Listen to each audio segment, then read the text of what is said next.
boys were called edgy. Told they never make it past 5 episodes. Well, here those podcast jerks are. Back for season 2. The Boys in the Woods podcast. The show your mother warned you about and that your dad was hiding in the basement listening to.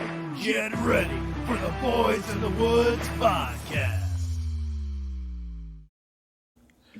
Woo! Welcome back, everybody. Here we go for another round of fun. Fantastic fun with picks. In the eclipsed sun. Yes, Total tell eclipse everybody in to your stay out of the sun. Don't stare at the sun. You might go blind. Apparently 100 people a year do. 100 Darwin. Welcome to a new segment on the show called Your Darwin Moment of the Day. You got Darwin. 100 people go blind every time an eclipse happens. Darwin at his finest. It's probably more, but that's the number that the guy gave on the radio. So is it looking at it while it's happening or looking at it at its peak of While it's happening. While No, it's because you happening. have 4 minutes and 27-ish seconds to look at it while it's, you know. So you're telling me there's 100 dumb people a year Yeah. look at it while it's happening? I don't look, you two specifically. I don't know why you guys are surprised. We have seen what privates do in The the numbers. barracks. The I've watched, stupid- yeah. the I watched somebody stupid- clear a 50 cal with the end of a 50 cal bullet and lose some fingers. Oh my God. I've Oh, seen it's jammed. we've seen people in the army no literally more. ride Listen. floor buffers. Bro, I had a Is private. that Darwinism or stupidity? That's Both. stupid. Could be Stupid. could be I've boredism. seen a private. Bored.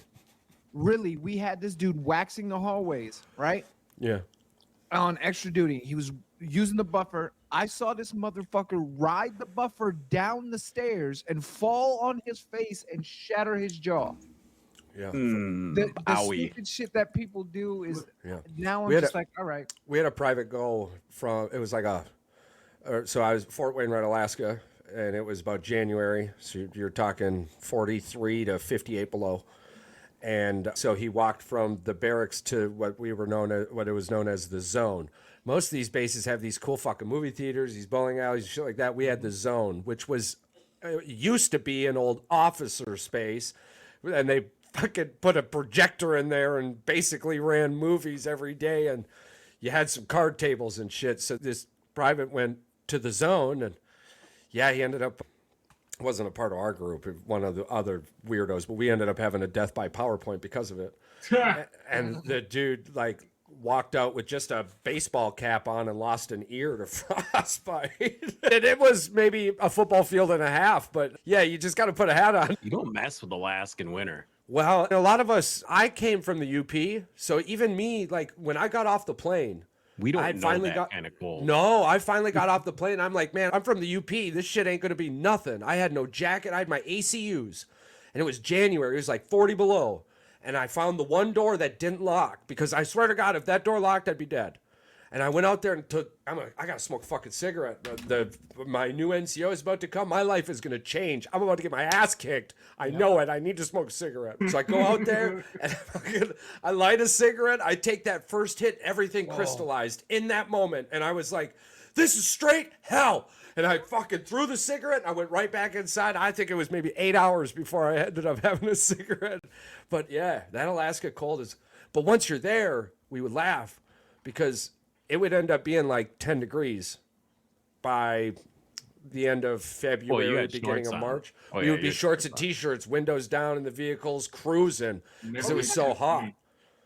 Negative 60 to 10 degrees. 50, Yeah. 60 degree swing. Yeah, your body just thinks that it's. But they would way all be in warmer. like 6 of their 7 layer system. And we're like, bro, it's only 10 degrees, man. It gets so much worse. You're going to be fucked if you're wearing all that. One of my guys was a door gunner in Alaska Yeah. and a crew chief, and he used to always tell me, he was like, bro, if you really want to clear your fucking lungs up, he was like, come ride in my bird in Yeah. Alaska in the middle of winter. Your lungs won't have shit in them afterwards. You may not have Yeah. lungs afterwards. I got to tell you, I can't explain the smell other than it's trees. But when we left Kuwait, going to Iraq, we went from Fort Wainwright to Germany and then Germany to Kuwait, right? And then Kuwait, we hopped into Iraq. coming back, we went straight from Kuwait to fucking Alaska, right? So we breathed all that Kuwait air and then nothing but the recycled shit air from all of us sitting in that fucking plane with the shit air. But then immediately got out of the plane in fucking Alaska. And it was like every single fucking tree at one time punched me in the face. And it was, honestly, my feeling was like Spaceballs when the dude fucking can't there. Oh my God, I'll never forget how fucking clean that air was and just how different, like. It's a little different. Oh my little. You know where I had a similar experience was in when we went to Iraq. We stopped in Shannon, Ireland on the way. Yeah.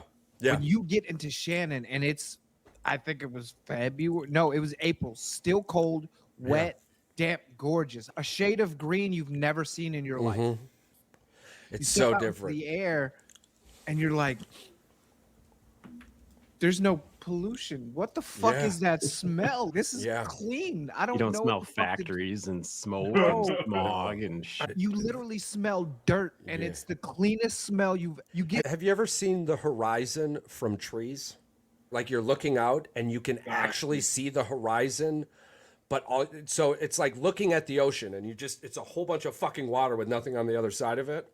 Same There thing are with- so many places in Alaska that is a whole bunch of fucking trees with nothing on the other side of it. It goes down. It looks like rolling waves of trees.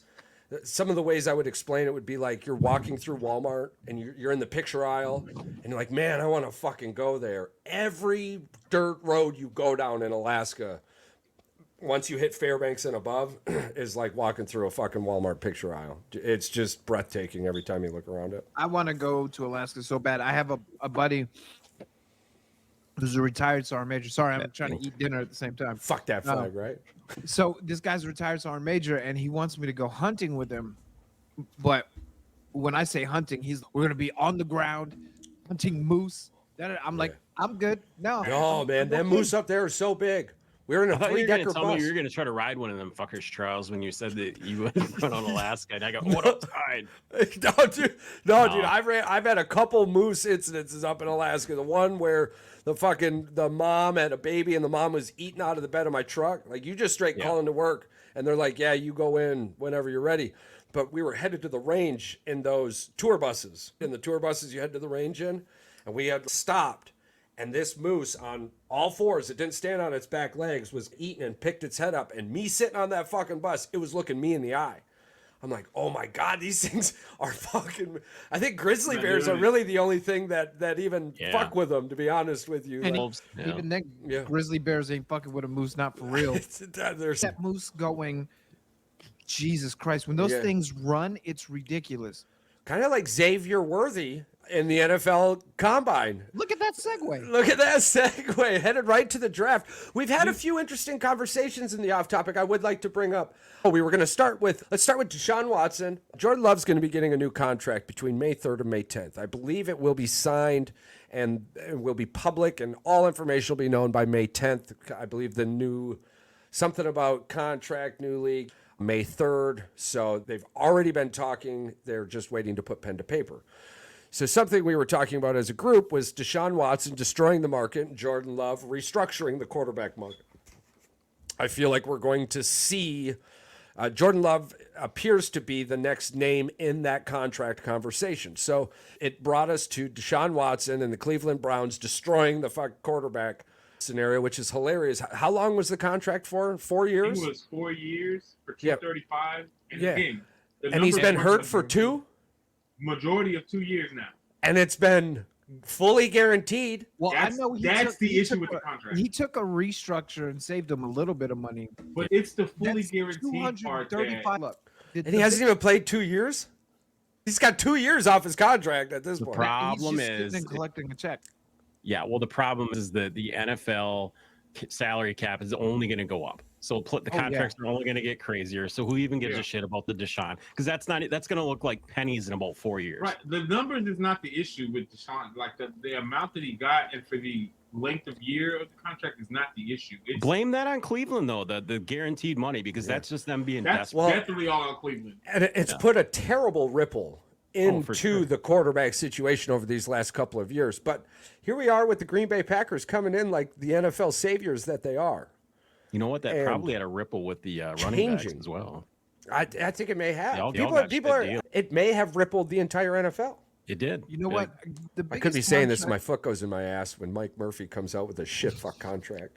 The biggest you're saying they're give him like 15. That's big. That really makes sense to me. And now it's starting to look even better. Is the 10-year deal the Chiefs gave Patty Mahomes? Yeah. All those void years in the back end. Yes, it's 10 years, $450 million. He's already restructured the deal 3 times to ensure that he could take what team year friendly. Is he on in that? Is he year not I think year he's on 3 year of that? 3 or 4. Three or four. You can bet your ass that in about year 5 it's going to get restructured again. Oh yeah, absolutely. Without a doubt. I think it has to. I think it ends up being in the same situation like Josh Allen and Dak Prescott, when it's going to be 50, 60, 70 million against the cap. Here's a good question. I think this is a very good question. You guys all probably are really going to like this one. Is Patrick Mahomes a lifer in Kansas City? Yes. Is Kansas City a lifer in Kansas City? I think that's the biggest issue, right? Mike already brought this up, and I brought it up before that. That Kansas City's having a little bit of problems with the old. And don't think this would be like the St. Louis Rams all over again, because the Battlehawks just showed the world that 40,000 people showed up for spring football. So you don't think 60 to 80 wouldn't show up for an NFL team? They're gonna cross cities. They're gonna cross the state. What is it? What is it, Mike? Mike, you looked at it. Is it they're about 100 million in the hole? Who the UFL? Kansas City. Yeah, the Kansas City. They're about 100 million in the hole. Kansas City, the city. Well, and the city and the owner are far. Oh yeah, there's no negotiation right now. Oh no, the city of Kansas City voted it down. It's not happening. They don't want to put nothing towards. Yeah, they're not going to put any money. Yeah. And so what? Kansas City is Heinz, right? It used to be. Yeah. Is it? No. Who owns the Chiefs? The Hunt family. It's Hunt's. Okay. Oh shit, Heinz. Charles, I started a war here. I think the Heinz own the Pittsburgh Steelers. Yeah. Heinz kicked the shit out of French's, by the way. Just throwing that out there. All right. Not enough people talk about Hunt's though. I think Hunt's is an undervalued ketchup. I didn't think that was a sentence I would ever hear on this. It doesn't matter how much you try to sugarcoat. That wasn't on my bingo card. I'm serious. I think Hunt's is an undervalued ketchup. It goes well.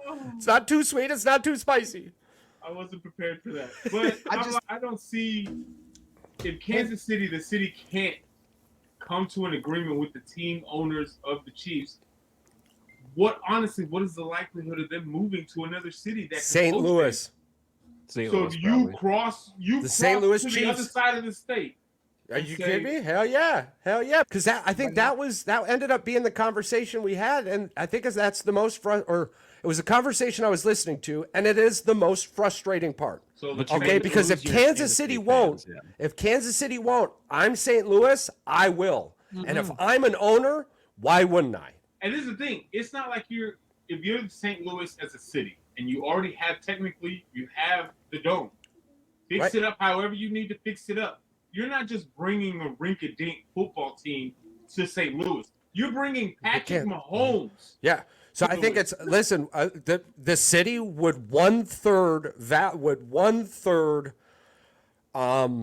fund the build of a new stadium. You're not going to Kakaw's law in St. Louis. You're not going to take that dome away from the Battlehawks, but you can build a new stadium, and that's what the owner's looking for. Hey, I'm going to put 2/3 in. I'm looking for 1/3. I've given you a football team. I don't like it at all. I fucking hate it. But if I'm a billionaire owner, I get it. I'm pushing for it. Yeah, and if I don't have to spend, do you know how I became a millionaire? By not spending my own effing money. So if I can not spend my own money, well over here, I'm going to. This is that $30 million in the bank. If you lose, do you care thing all over. You bring Patty to St. Louis. It's like Cleveland bringing back LeBron James. You're literally putting money into the city. Well, this is the other thing too. Is St. Louis ain't the only city that would contend for that.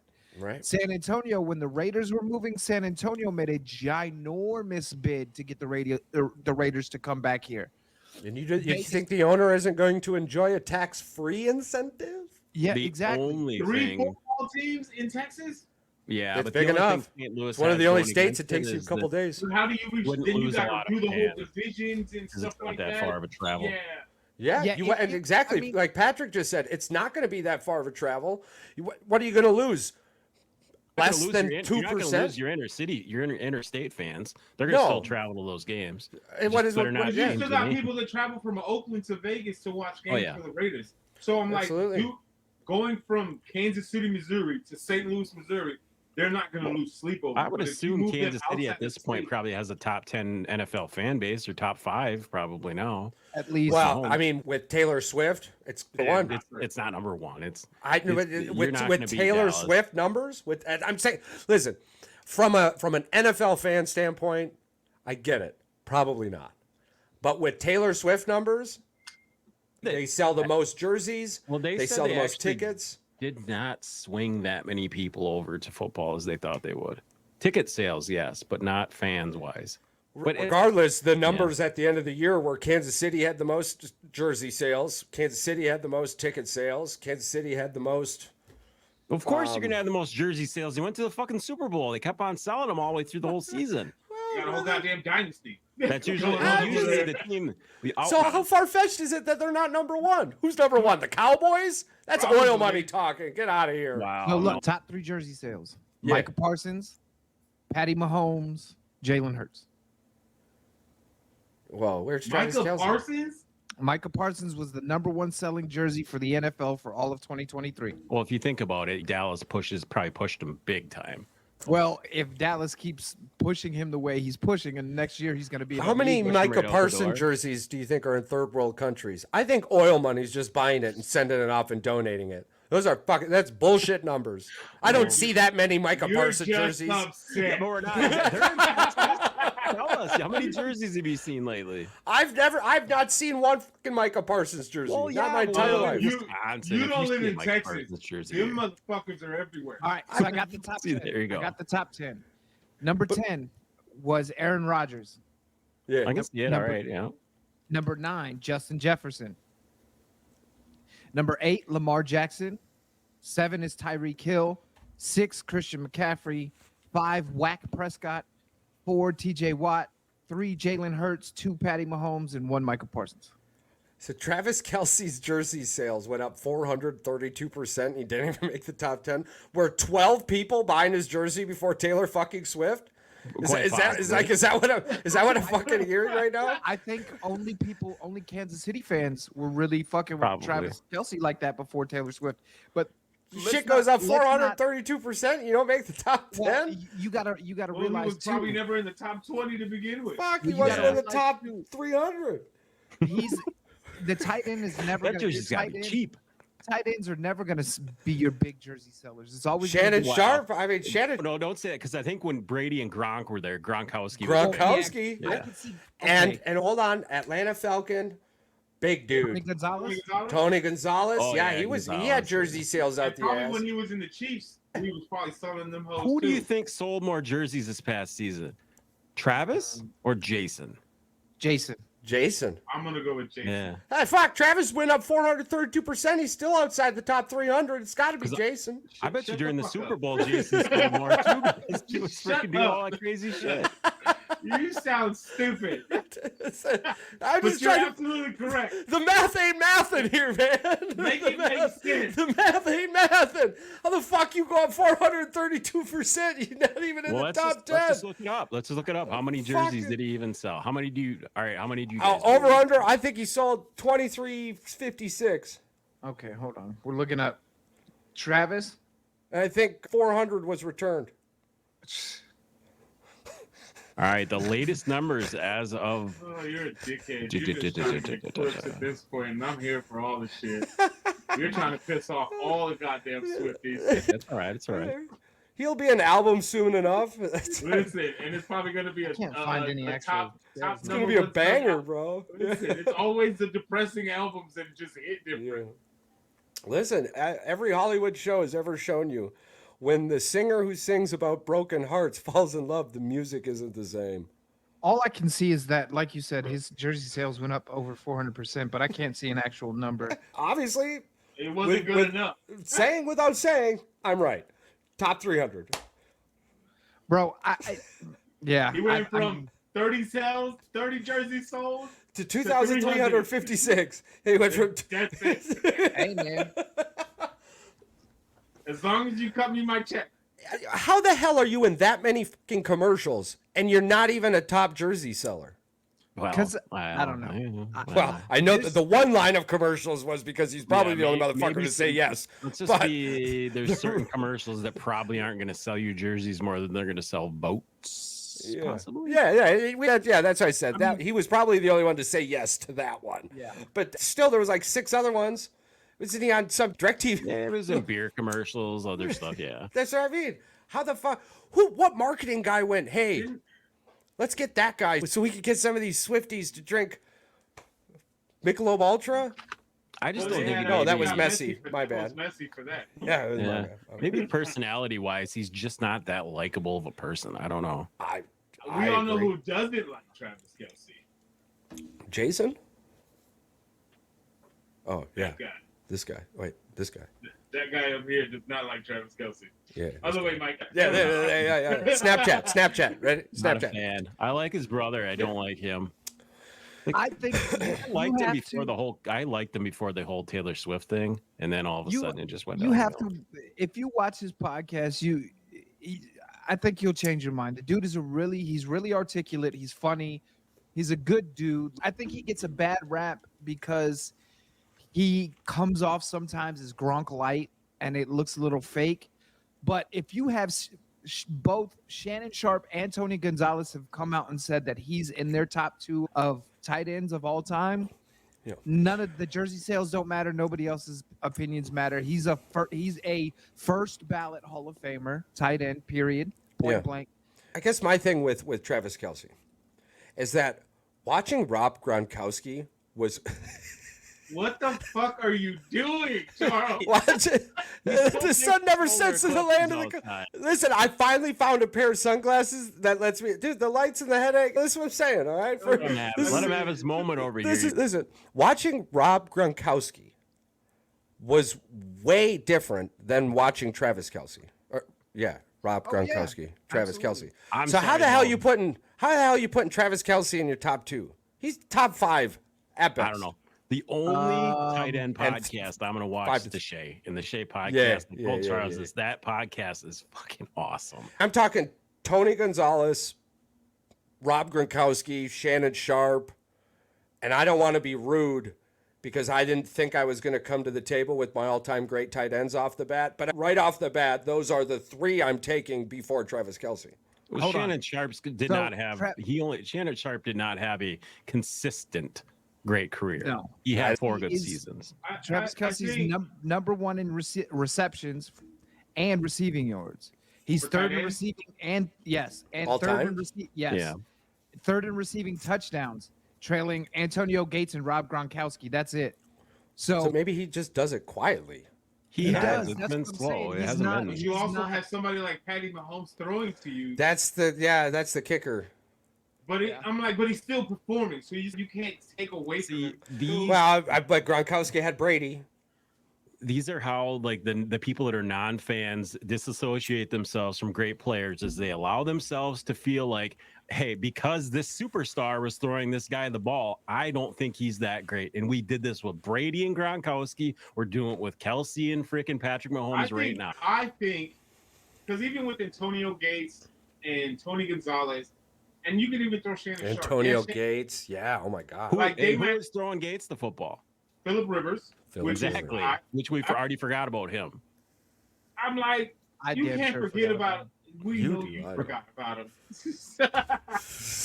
I'm like, do you take Antonio Gates away from the top 5 because who was throwing at him? No, absolutely not. No. So how can you do the same thing with Kelce? I'm saying the reason why people do. I'm not saying I do it. And then even with Shannon Sharp, yes, he might not have had the most flashiest career, but he also had John Elway throwing at him. It wasn't just and Brett Favre. You had that Trent Dilfer douchebag over there. That was Sterling Sharp. You're thinking of his brother. John Elway and Trent Dilfer in Baltimore. Clearly, Trent Dilfer. I feel like I belong in the Weekend at Bernie's right now. Shannon Sharp didn't Shannon Sharp didn't play with Steve McNair. No, they were. I think he was different eras? already. I think he was gone before. he had another. Do we put Aaron quarterback there Hernandez on the where- list? Yes, the let's, top 5 let's put murderer? the murderer. Yes. Yeah, he's not on any other list other than that one. Well, he's on the Florida list. That Yeah, Florida but guy. But Tim Tebow's on the Florida list, so that meh. Get out of here. Meh. Does Tim Tebow's foundation nullify the Aaron Hernandez effect in the Florida University? No. No. No. All right. No. Just Tim checking. Tebow is hey, okay. He is God's child. I liked him. Yeah, I think he's a good dude. Yeah. All righty. On to our next topic here. The Jets. Are they go for broke or just broke? Let's talk. I'm like, they're getting hit with a lot of money with just one player. Well, Very much so. this feels like This is do or die. it feels like this is the season. They're like, all right, Aaron Rodgers is 40 plus. He played 14 seconds for us and snapped his Achilles. We have to win now. Yeah. And that's why Why I don't think that's why we Not laughing because haven't seen a big extension for Hassan Reddick. We haven't seen big extensions for some of these other pieces that they bought to plug and play is because they want this 1 year rental. Let's see what we can get because realistically, if Rodgers gets hurt again, he's done. Yeah. He's Well, got I believe the Well, you average say age sellout for their season. offensive. I believe the average age for their offensive line is going to be 30. Yes, 30, 53-man roster. Sorry. They've got 53 years old. 50 years old. I'm thinking they're about 30. I think they're going to be 28 to 30 years old on that average age. That whole And team. I believe Except for the that wide receivers, I think. injuries are going to be a really Running big back. issue here. yeah. Let's be realistic. Medicine today is fantastic, but come on. Everybody only they do brought so in on much. the free agency was hurt last season. And Yeah, I think 4 games in, they're- And you've only really, besides Hassan, you've only really picked up injury-riddled players this offseason. Mike too. Williams, Tyron Smith. Well, Mike, that's the soon problem. They made their defense David better, but they Bakhtiari. only did mediocre things to the offense. And their defense wasn't terrible last year. No, No, their I defense think- was great. I think So what they're if gonna Aaron do- Rodgers stays healthy, how many games do you have him for? I think if Aaron Rodgers stay healthy, if the offensive line stays healthy, And Mike and Williams Nathaniel stays Hackett healthy. isn't calling the offensive plays, I believe, 11 to 13, I think is comfortable. Yeah, I could see that. But I could see 11 to 13. I just don't see them winning their division. Who does then? Okay, so we did this with the AFC. We did this with what? The AFC North there. Let's give the same respect Probably to Miami. the AFC East. Let's give the same respect. Everything works out on a fucking platter. It's perfect. It's diamond pristine. Aaron Rodgers is healthy. The offensive line is healthy. Mike Williams is healthy. The defense plays like it did last year. Nathaniel Hackett doesn't call any plays. Who wins that division? Regardless of how well you say that they just played, they're still only the 4th best team in the AFC if they do that. Well, that's what I'm saying. Just drop the. To me personally, I'm just saying, the best they can play, they're still only going to be the 4th best team in the AFC. you think the Patriots are going to be better than the Jets? No, in the AFC. No, in the AFC, the conference, not the Yeah, I'm AFC. sorry. I thought I had said AFC East. No. So I I'm agree. just I saying agree. that Yeah, I agree with you that they're maybe the I- 4th best team. Who I can think- beat them? I don't. To I be think- honest, I probably think nobody. I think Miami's gonna Miami give 'em a wins the run. division. I think Yeah. Miami's the only full, complete team from top to bottom. to Well, compete. we'll see with their Even Miami, with a Miami perfect. took some losses too. Yeah, Miami took some Miami big gave losses. their So- defensive coordinator I'm away. just saying, So Yeah, I hear you. Nick Fangio, where are you going, buddy? yeah. I still That's all think right. though, He's in a But- much better place. Yeah. He's in a much better place. with a more confident quarterback. Yeah, I agree. Yeah. And a defensive line that is known to be stout. And this is the difference between I think that we're going to see with Vic Fangio and Philly versus Miami. People in Philly are used to being coached hard. All of our coaches coach hard as fuck. Jeff Stoutland coaches hard. Nick Sirianni coaches hard. All of them coach hard. Whereas in Miami, Mike McDaniels is not a hard coach. Mike McDaniels is I want to be your friend kind of coach. At least that's the way it comes off. So Vic Fangio coaches hard. That's why some of his players didn't like him in Miami, because he coaches hard. When you're fucking up, he's going to let you know you're fucking up. But Vic Fangio has also gotten great defenses out of guys who don't like him. Miami's defense last year was okay. It wasn't great, but it sure wasn't bottom of the barrel like Phillies turned out to be. Miami and Dallas had the same issue. They couldn't play away from home. That was what killed. I still think Miami. That's Miami's Achilles heel. Always has been. I think Miami still takes it a bit. Yeah. I don't think it's going to be a blowout. I think it's going to come down maybe to the last 2 weeks of the season. Do the wide receivers make a great quarterback great? Absolutely. Or does a great quarterback make good wide receivers great? There's only two of them that have ever Two done things that. can be true. So what's going on in Buffalo? Is Josh Allen going to be shit without Stephon Diggs? Or We're going to find out. because Josh Allen on everyone's book is number 2, more or less. And then you can't forget, too, not only Stephon Diggs, Gabe Davis. I'm talking about, okay, let me rephrase that.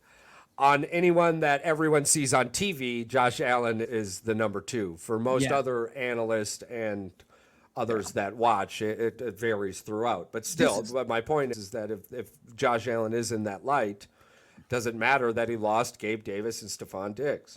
I told you he lost 2,200 fucking yards in offense and 15 touchdowns. I don't give a shit if you're Joe Montana, freaking Tom Brady, or friggin' You need at least one receiver. You lose that much production, you are not going to replace it with 1 or 2 okay players. Well, the most recent, the the most recent to give people to paint a picture would be when Aaron Rodgers lost Devontae Adams. When Aaron Rodgers lost Jordy Nelson, he had Devontae Adams. But when Aaron Rodgers lost Devontae Adams, he didn't have shit. He did. Aaron Rodgers just didn't trust anybody. Obviously, Jordan Love has now showed Aaron Rodgers he was fucking wrong. But they do have two. They have 2 pretty good in Knox, and I don't know what's the other guy's name. Is it Knox? Watson? Ain't it Watson? Who do they have? Two decent tight ends, a rookie from last year, and Caden Knox. But outside of those 2, there's no veteran presence in that wide receiver room. No, they're going to end up signing. They're going to get somebody, but maybe. But does Josh Allen? Oh, go ahead. They're going to do what Philly did last year and grab like a Julio Jones or an inexpensive veteran that isn't going to be your number 1 guy, but has enough experience that, like, Julio caught 4 touchdowns for Philly. It's not a big deal, but when the touchdowns that he caught mattered because they were in the red zone. And the early part of the season, Philly struggled in the red zone. We added Julio, and then that became our strength. The problem with Josh Allen is I think I really do the dude is talented, but he wants to play hero ball all the time. Like everything is this highlight specific. Let's go make everybody love Josh Allen. Fantastic. You know what Josh Allen is to me right now with no weapons? He's an overhyped Trevor Lawrence. I can't get. You want to know? You want to know what I think he is? You want to know what I think he is? You all are gonna laugh. He's Trevor Lawrence's arm, Tim Tebow's running ability. Yeah, that is I'll Josh. Still take Allen. that, to be honest. I mean, I personally look at Josh Allen as a top 3 quarterback, depending on where with you are. Those like 20 interceptions that he's throwing every fucking season. Come on now. I think he's Brett Favre-esque. Josh Allen is the true definition of a game changer when he's right. The problem, though, is he's not as right as often as he is wrong. Buffalo did a lot better when Stephon Diggs was being a terrible football player. Yeah. I think Josh Allen has it. The last 7 games of the season, Stephon Diggs was. Can I tell you something that's going to piss you off, and it's going to piss off Paul even more than anybody? What? He's got Jake Cutler stats right now. Josh Allen has Jay Cutler stats right now, and you guys are all talking about him like he's fucking. I guess he ain't gonna be shit then. I'm just saying that they're very comparable. Someone brought this up, and I laughed so hard, that's funny. and I was like, "There's no way." And then I looked at it, and I'm like, "He does," because Cutler would throw not when he was in Denver, not when he was in Chicago, because when he was in Chicago, but that was later in his career anyway. When he was in Denver, he was really good, really fucking good. Cutler was really good. Oh, that's funny. Didn't Jay Cutler get like caught smoking a cigarette on the field? No, like, that was warm-ups or some photoshopped. shit? Oh, It was photoshopped. But it didn't look real. From what I'm hearing, he's going to be that. I'm just saying it's funny that he's comparable to him right now. I haven't even thought about Jay Cutler in years. That's I so love funny. the cutlet. I love that he like freaking. He's funny. He's a funny dude. Such a prick. Like, He's funny though. He's such a prick about it, but I like Jay. I don't like Jay Cutler, but I understand Jay Cutler because at some point he's just, you know what? Fuck it. I'm just gonna be me. Y'all are either gonna like me or you're not. Go fuck yourself. And that's I how hate he Kirk treated the Cousins, media. but that's how Kirk Cousins he acts too. He's pretty funny. Well, Kirk Cousins at this point, Kirk Cousins, look, He's just Yes, he's a baller. He's just making money. Kirk Cousins, this is what's got to be going through He's his a head. thief. Yes, I'm stealing everybody's money. Come stop me. Come stop me. This He's- whole religious saved man, nah. Yeah. You're a fucking heathen stealing from the good people. He's got like 350 million over his career or some shit like that. The dude's balling out of control. He's bro. not Robin Hood though. He's taking that money to the bank. Oh yeah, absolutely. There's no And results on that still money dressing given. like a soccer dad. That's because Hey. his wife dresses him. And Charles has said this many times. Now that they're in Atlanta, she's really gonna dress him like a weirdo. I swear to God, if I see a grill on this motherfucker, He's or already had one. no, I'm yeah. talking about that's how he permanently comes. Oh, to you mean games. like he comes out with the grill and he's like he's got it in his mouth when he's out there Yeah. playing? Oh God, I hope not. That'll ruin it for me. What about Kirk Cousins leads you to believe he's going to turn into Malibu's most wanted? I don't know. He looks like You him. like that? He looks like Jamie Kennedy a little bit. Does he not look King like Jamie Kong Kennedy? ain't got nothing on On me. me. Have you been to Atlanta? Have you been to like the Yes. Black? Yeah, Market in I've been Atlanta? to the airport a few times. Atlanta? The Yeah. airport. Yeah, well, fuck, man. No, the airport's a city in its own right. Yeah, no shit. Yeah, it I was pretty hate fun when we went fucking there. airport. Look, Kirk Cousins, the dude, I don't think that he's gonna turn into like fucking Tekashi 6ix9ine overnight. But The purple braid. oh my god, yes, the black The braided and then hair, one red cornrow just back. Oh my god, that'd be Rainbow fucking hair. amazing. Rainbow hair. But I think we're gonna see a side of Kirk because you can't go down to Atlanta and not get some kind of swag. You just can't. Like it's impossible. The I think the most we're going to see with Kirk Cousins is he's going to have one extra button undone when he goes to the fucking podium. Just talk Have about the me now. hair hanging Yeah, out. I Yeah. think that's about the best you're going to get from fucking church boy He's Kirk not, Cousins, he's not gonna man. do this. He's not gonna put the hand in there like this No, and talk to you like that and with the hair and, chest and hanging my, out. my comment, Fuck church around. boy, there's absolutely nothing wrong He's with gonna it. fuck Fire around. boy. He's gonna fuck Yeah, around I'm and let telling Kyle you. Pitts. Kyle Pitts gonna take his ass to Magic City one good time, and we're gonna see a Fuck whole around and different find Kirk out. He's Cousins. in fucking Did you hear find about their out. jersey number situation? Yeah. Yeah. You know how fucked up that is? The NFL said he had to buy Right. Why would Every you do si- that? That doesn't make For the sense to sales. me. Oh, 'cause is the Pitts jersey selling that well, I wouldn't say that it's selling, but it's like, or is it It the makes biggest one sense. in Atlanta? and so it Yeah. makes sense that Something about not pissing off the fans is why they do that. I get that. Like you don't randomly want like switches. Change but jersey numbers constantly all the time. Yeah. Diggs paid old boy from Houston. Clearly, that cornerback is not as big of a name, but he paid him $100K to get the number 1 jersey. Yeah. That's not bad. Yeah. Good deal. Good for Well, you. I mean, anyway, it helps the about younger that shit. guys That, out. that's I heard that's about side that quest. too. I heard more about that. I thought in the NBA versus the NFL, like paying for jersey numbers and shit. I thought that was an NBA thing, but No, but Pitts didn't give him it. Pitts, I don't want any money. Pitts Yes, was willing to give it to him, but they just- just said, yeah. "Oh, you got to buy all these jerseys if y'all want to switch." Yeah, whatever. Yeah, it was the Honestly, team option. here's the kicker. Me as a fan, I'm keeping the number old 8 one. Pitts. yeah, And I'm Change getting it. the other number Pitts, and then I'm gonna get a fucking Kirk Cousins number 8 and put it Right. right fucking next to it. Like you could still sell those Pitts jerseys. Yeah, absolutely. I'm gonna buy.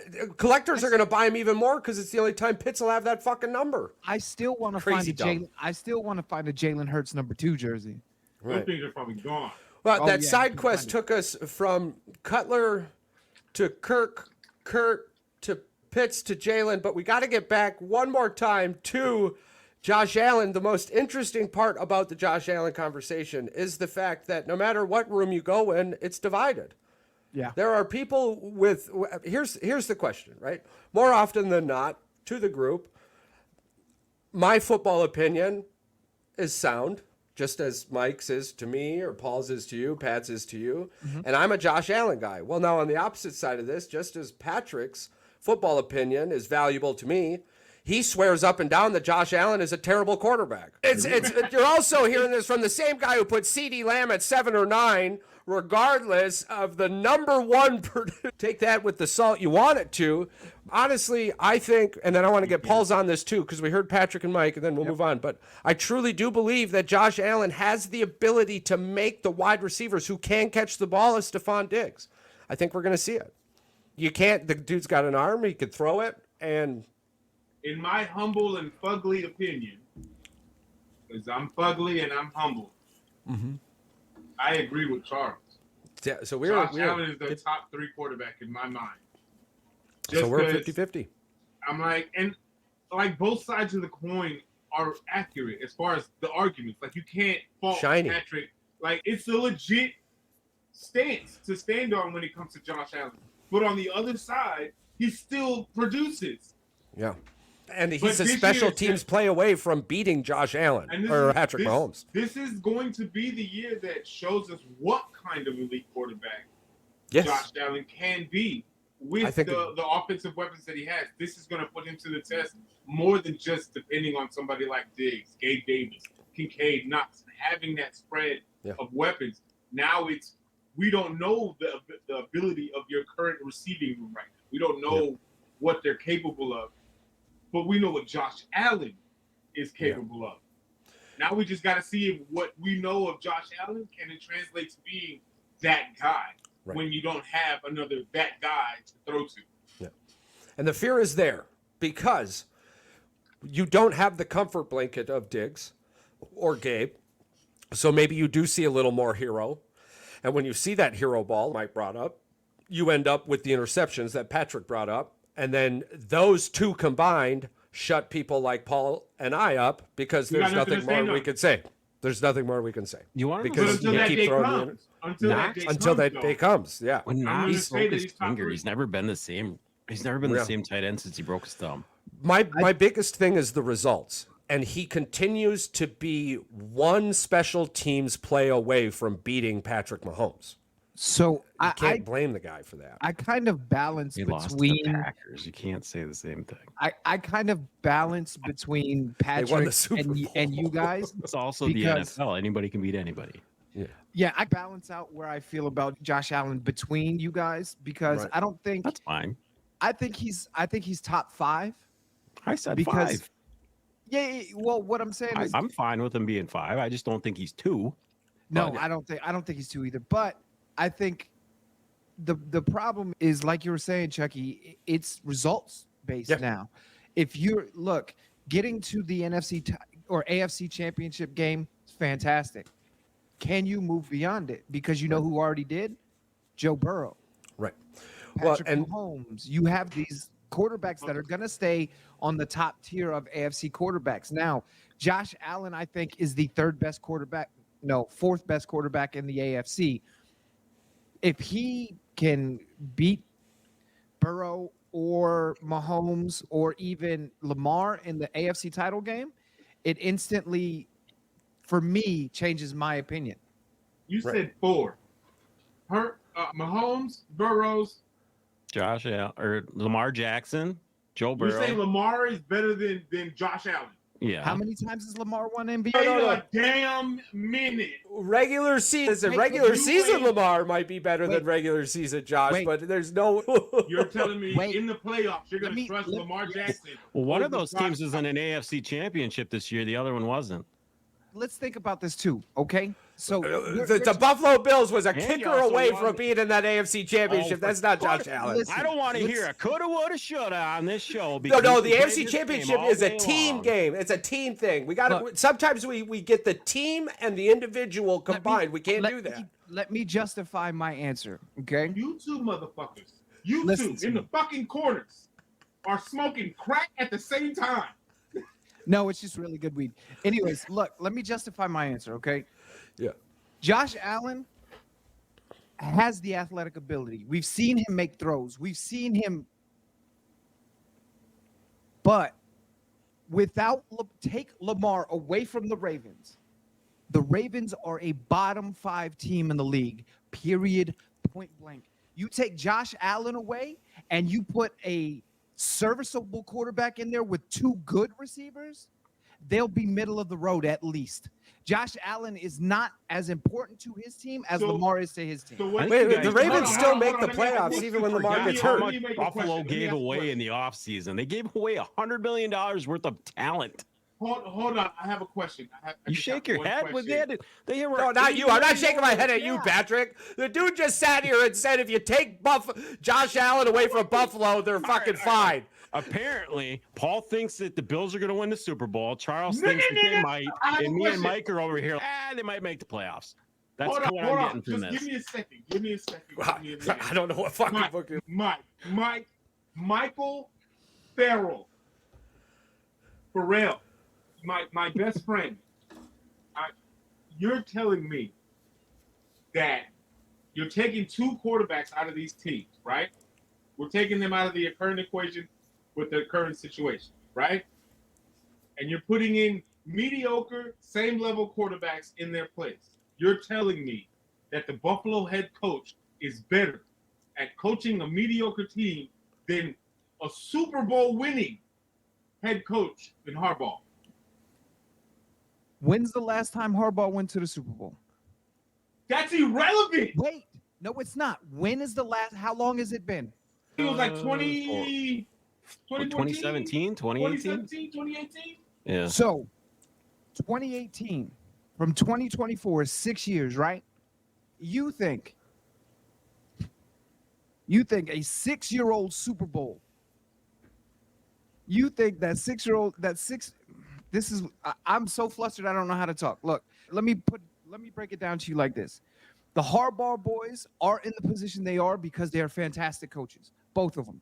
Amazing coaches, right? So I'm not taking away from Harbaugh. And I don't know Sean McDermott like that. I don't pay attention to Buffalo games like that. I'm saying, for me, based on who matters more to their team, take Lamar away, take Josh Allen away. Put, what's that backup quarterback that was with the Giants last year? Tyrod Taylor. On either one of those teams, Buffalo makes it further than Baltimore does if they draft a weapon. So you're telling me Lamar is a better, more big impact player than Josh Allen is. Period. I was just going to put him just below Lamar, but you can put him there. I think I actually had Lamar above him in my top 5, but I didn't have him like at 12. I had him just below him, but if all you care about is regular season wins, then yeah, it's hard to disagree with you. Well, Josh, I'm about playoffs. Hasn't won anything either. Bro, this is the first year Lamar Jackson hasn't been hurt, and the Ravens still make the playoffs. They just lose when Lamar Jackson comes back.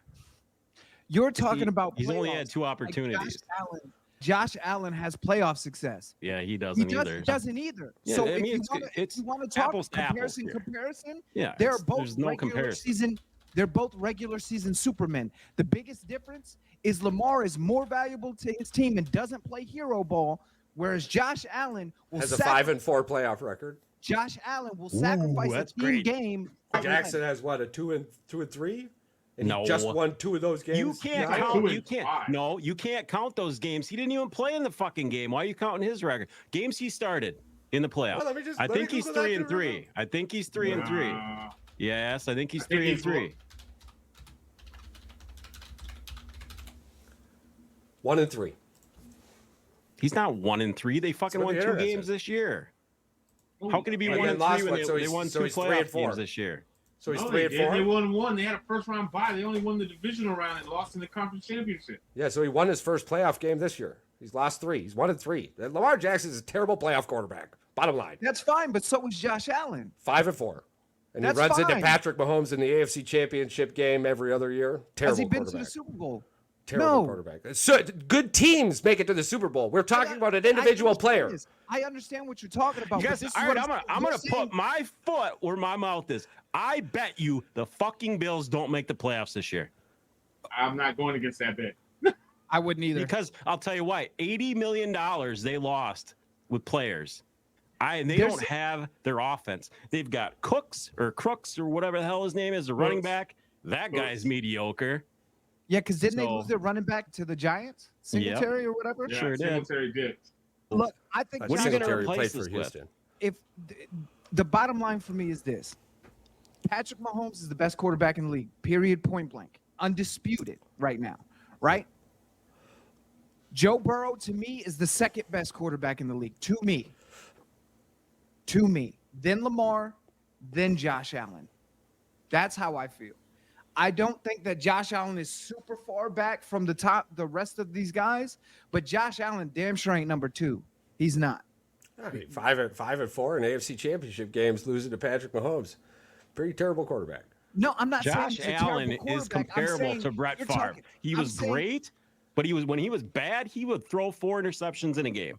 If a guy does this his whole career, that's what he is. He is not going to be someone different. You want this guy to be somebody he's not. He is not going to be that guy who's going to throw 40 touchdowns and 3 picks. He's going to throw 40 and 14 or 40 and 15. That's average. So Mike has him at 5. You have him around 4. I have him at 3. Paul has him at 3. I'm saying he's a great quarterback, but he's not going to be any better than what he has been in his career. So a top 5 quarterback can't win a Super Bowl. Not with the team that he has right now. No. Do you think the way the Buffalo Bills are constructed right now? No. I wouldn't. Obviously, some magic needs to happen. A rookie needs to do something great, and they maybe need to pick something up. He's only getting fucking older. He's been in the league for 4 or 5 years. You guys act like he's super young. He's been around for a minute. It's on the second contract. We're talking apples to apples, At right? the end of his second contract. I think the He's thing been in is, the league 6 years, hasn't he? yeah, didn't he get a already got a giant drafted contract in like from Buffalo? 2019. He's in his current supermax deal right now. Yeah, he's in a supermax. So yeah. Yeah, he just signed it. He just got extended from his rookie deal. I'm saying they need to make a lot of moves, and the way that their salary cap is set up, it's not. They just had to piss They're away not a gonna ton of get money. all-star They're not in a caliber Pro Bowl. position to freaking put him in a Super Bowl anytime soon. So why you guys are even talking about fucking Josh Allen makes no fucking sense to me, because they don't have any money to put Josh Allen in a Super Bowl. That's the problem. You're got gonna nothing. have to. They're Gonna have to. fucking owe so much money. It's not even funny. Every pick of this draft is gonna have to hit. Every single one is gonna have to hit, because they're not gonna get free agents. Where did the conversation turn to? We put the Bills in the Super Bowl. I'm barely putting You him keep in the playoffs. saying that he's gonna fucking win a Super Bowl. When did we say he's going to win the Super Bowl?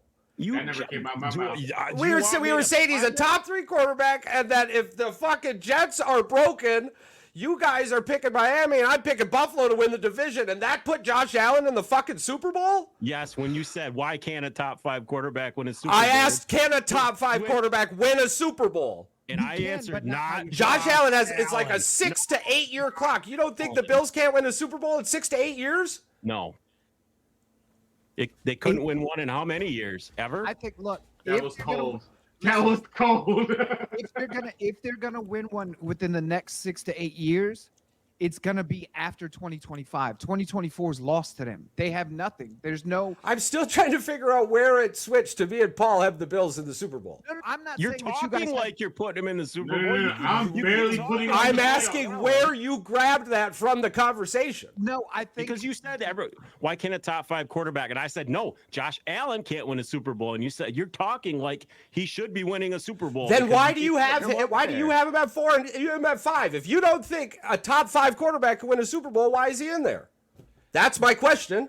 Charles, there's me, been look- many top 5 quarterbacks that have never won a Super Bowl. So that fucking question doesn't even make sense, because Dan Marino, all these guys fucking never could win fucking Super Bowls. So, what are But we Dan even talking Marino about? is never talked about. If I asked you top 5 quarterbacks right now, not a single fucking person would say Dan Marino. Oh, for God, yes, they would.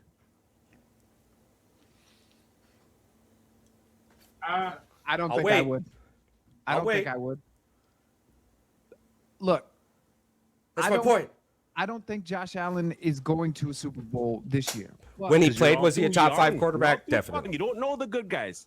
You don't know the good guys. You got to know the guys from the 80s, the 70s. How come just nobody think- brings up fucking Terry Bradshaw? Terry Bradshaw was fucking amazing. Because Terry Bradshaw was amazing for his time. No, he was fucking amazing. Period. The dude ran around fucking bald-headed, fucking 50 years old, throwing fucking touchdown dimes to people in the end zone. Nobody does that shit nowadays. But he couldn't do what he did back then. Now that's the difference. He's not He's not like. 'Cause he This was is what 50. kills me. That whole conversation This like is- that, it's weird to say. That's Like, why- of course you can't. Of course, Terry Bradshaw's not going to win 4 Super Bowls if he played in this era. I understand, but this is what I'm saying. Like, this is the Michael Jordan effect with Tom football. Tom Brady could have played in the past, right, and still been a winning quarterback. Now he's a little bit. Listen, hold on. Not without the tuck rule. Look, Terry Bradshaw was not nearly athletic enough to play in today's league. When Terry Bradshaw played, he was a freak of nature. He was out there doing things, and he also had one of the best defenses in the league. What do you Even think he more will tell you that. Terry Bradshaw or Jared Goff? Terry Bradshaw. Now, Jared Goff's doing just fine. yeah. I just look. But you're saying that Bradshaw couldn't do what he did back then. Now, Yeah. Neither could Steve Young, Joe I agree. Montana. I agree. Yeah, they're all but the that's same what I'm era. saying. Like, Bart they were Starr. too far behind Like each those other. people, of course they couldn't. Because again, the league is different now. The only argument I have against you saying that they can't play back then and do the exact same thing now, one, they're a lot more QB friendly now, and they would have destroyed people. Every decade, it seems like there's a turnover with what it is, what the NFL is. If it's a running league, a passing league, a defensive league. We just broke out of the defensive era of football, and it's going huge into offense. Because what do you think the last defensive era was? It really the Legion of Boom? Probably was the end of it. Yeah, it was around Seattle and Denver had a Seattle, then Denver, Carolina, and then Carolina, and then we saw Carolina with Luke Kuechly at linebacker. Jesus, you talk about insanely disgusting. I hated. We played Carolina one time, and Kuechly hit fucking Carson Wentz so freaking hard. I thought he shit on himself because we're in the all-white uniforms. I was like, well, I mean, we can't forget about the Ravens too. Basically, from 2000 to 2020, it was more or less great defense was killing. We'll say 20 years. Then there's a 20-year turnover, 2 decades. Yeah, that makes sense. Yeah, and you're right. The Ravens. Because before the Ravens and maybe a Tampa Bay team with Warren Sapp, but your mind's going to go. Raiders at one point. That Raiders. What is that? Yeah, but your mind's going to shoot to the 85 Bears. After the 2000 Ravens, you're going to shoot to the 85 Bears. I already shot to the 85 Bears the second you went like this because all I can think of right now with you wearing them fucking sunglasses is who? Come on, Paul. Who are we thinking about with the sunglasses and Charles Super Bowl doing shuffle. Super Bowl shuffle? And Jim McMahon or whatever his name is. Oh, Jesus. Listen, I hate how amazing my eyes feel behind these. I'm sorry. You look delusional as hell. We should wear them every show. I think. Can you see the screen pretty good too? I can see everything perfectly, dude. It's wear 'em every terrible. show. That'd be I'm even going better. to from here on out. And shit. shout out Bergstrom for hooking me up. You're just gonna do this? Yeah, if you see it, I don't know. Yeah, there you go. I think Mike went to go get his shades. Yeah.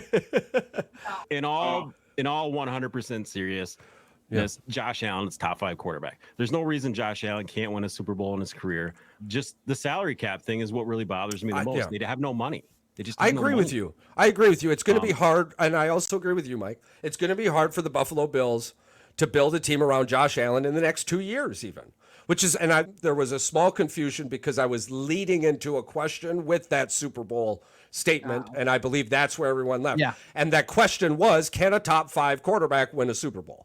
So Josh Allen. And now to add to that for your argument, though, Patrick, which for our listeners we have to do from time to time, is that Dan Marino, when he was playing, people arguably said he was the best fucking quarterback in the game, and he never ended up winning a Super Bowl. Yeah, he went to 1, right? He did go to 1, but he lost. Yeah, absolutely.